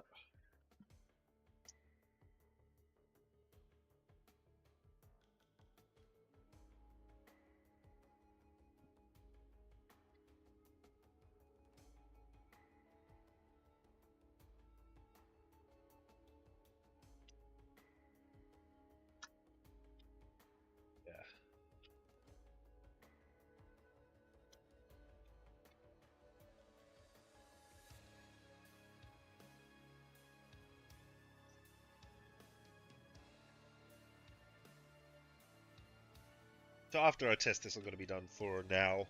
Might stream again later on tonight. But I have to get my place ready for more eBay stuff to sort through.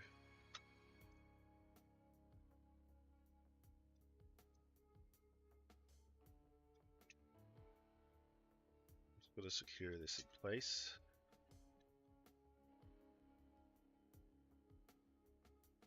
Okay. I'm going to swap the cable out.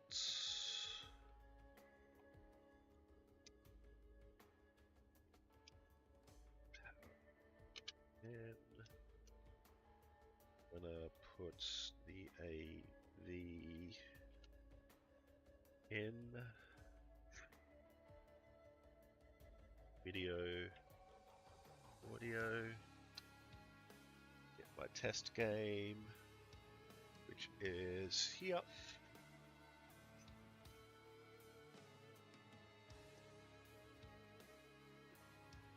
On. It is flashing light, so I don't think anything's going to show up. Oh, maybe better if I... Yeah, so nothing shows up there. Let's try RF. I don't think RF is going to work.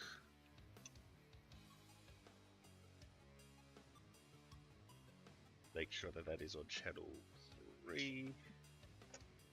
Turn it on. Turn on the TV.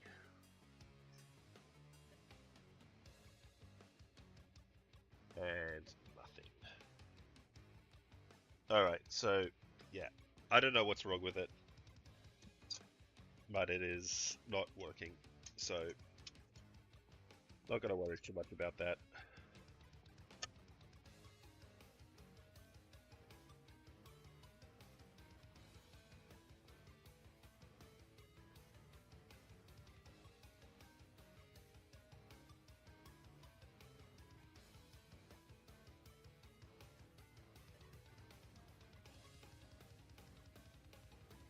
Yeah, later, Keen.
They really put a lot of screws in this RF shield.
it back on.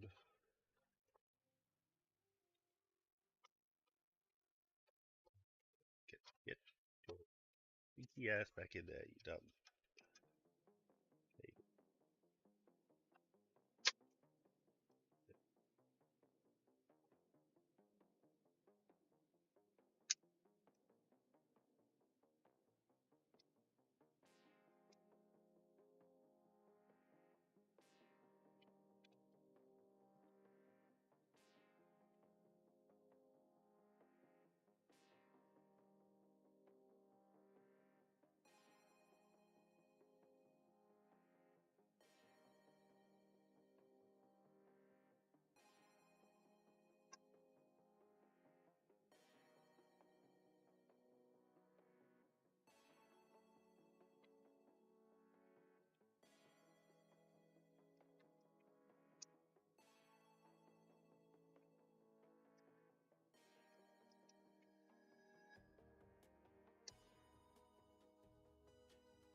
Alright. That's that. That's it for me for now. Thank you all for joining. I'll catch you in the next one.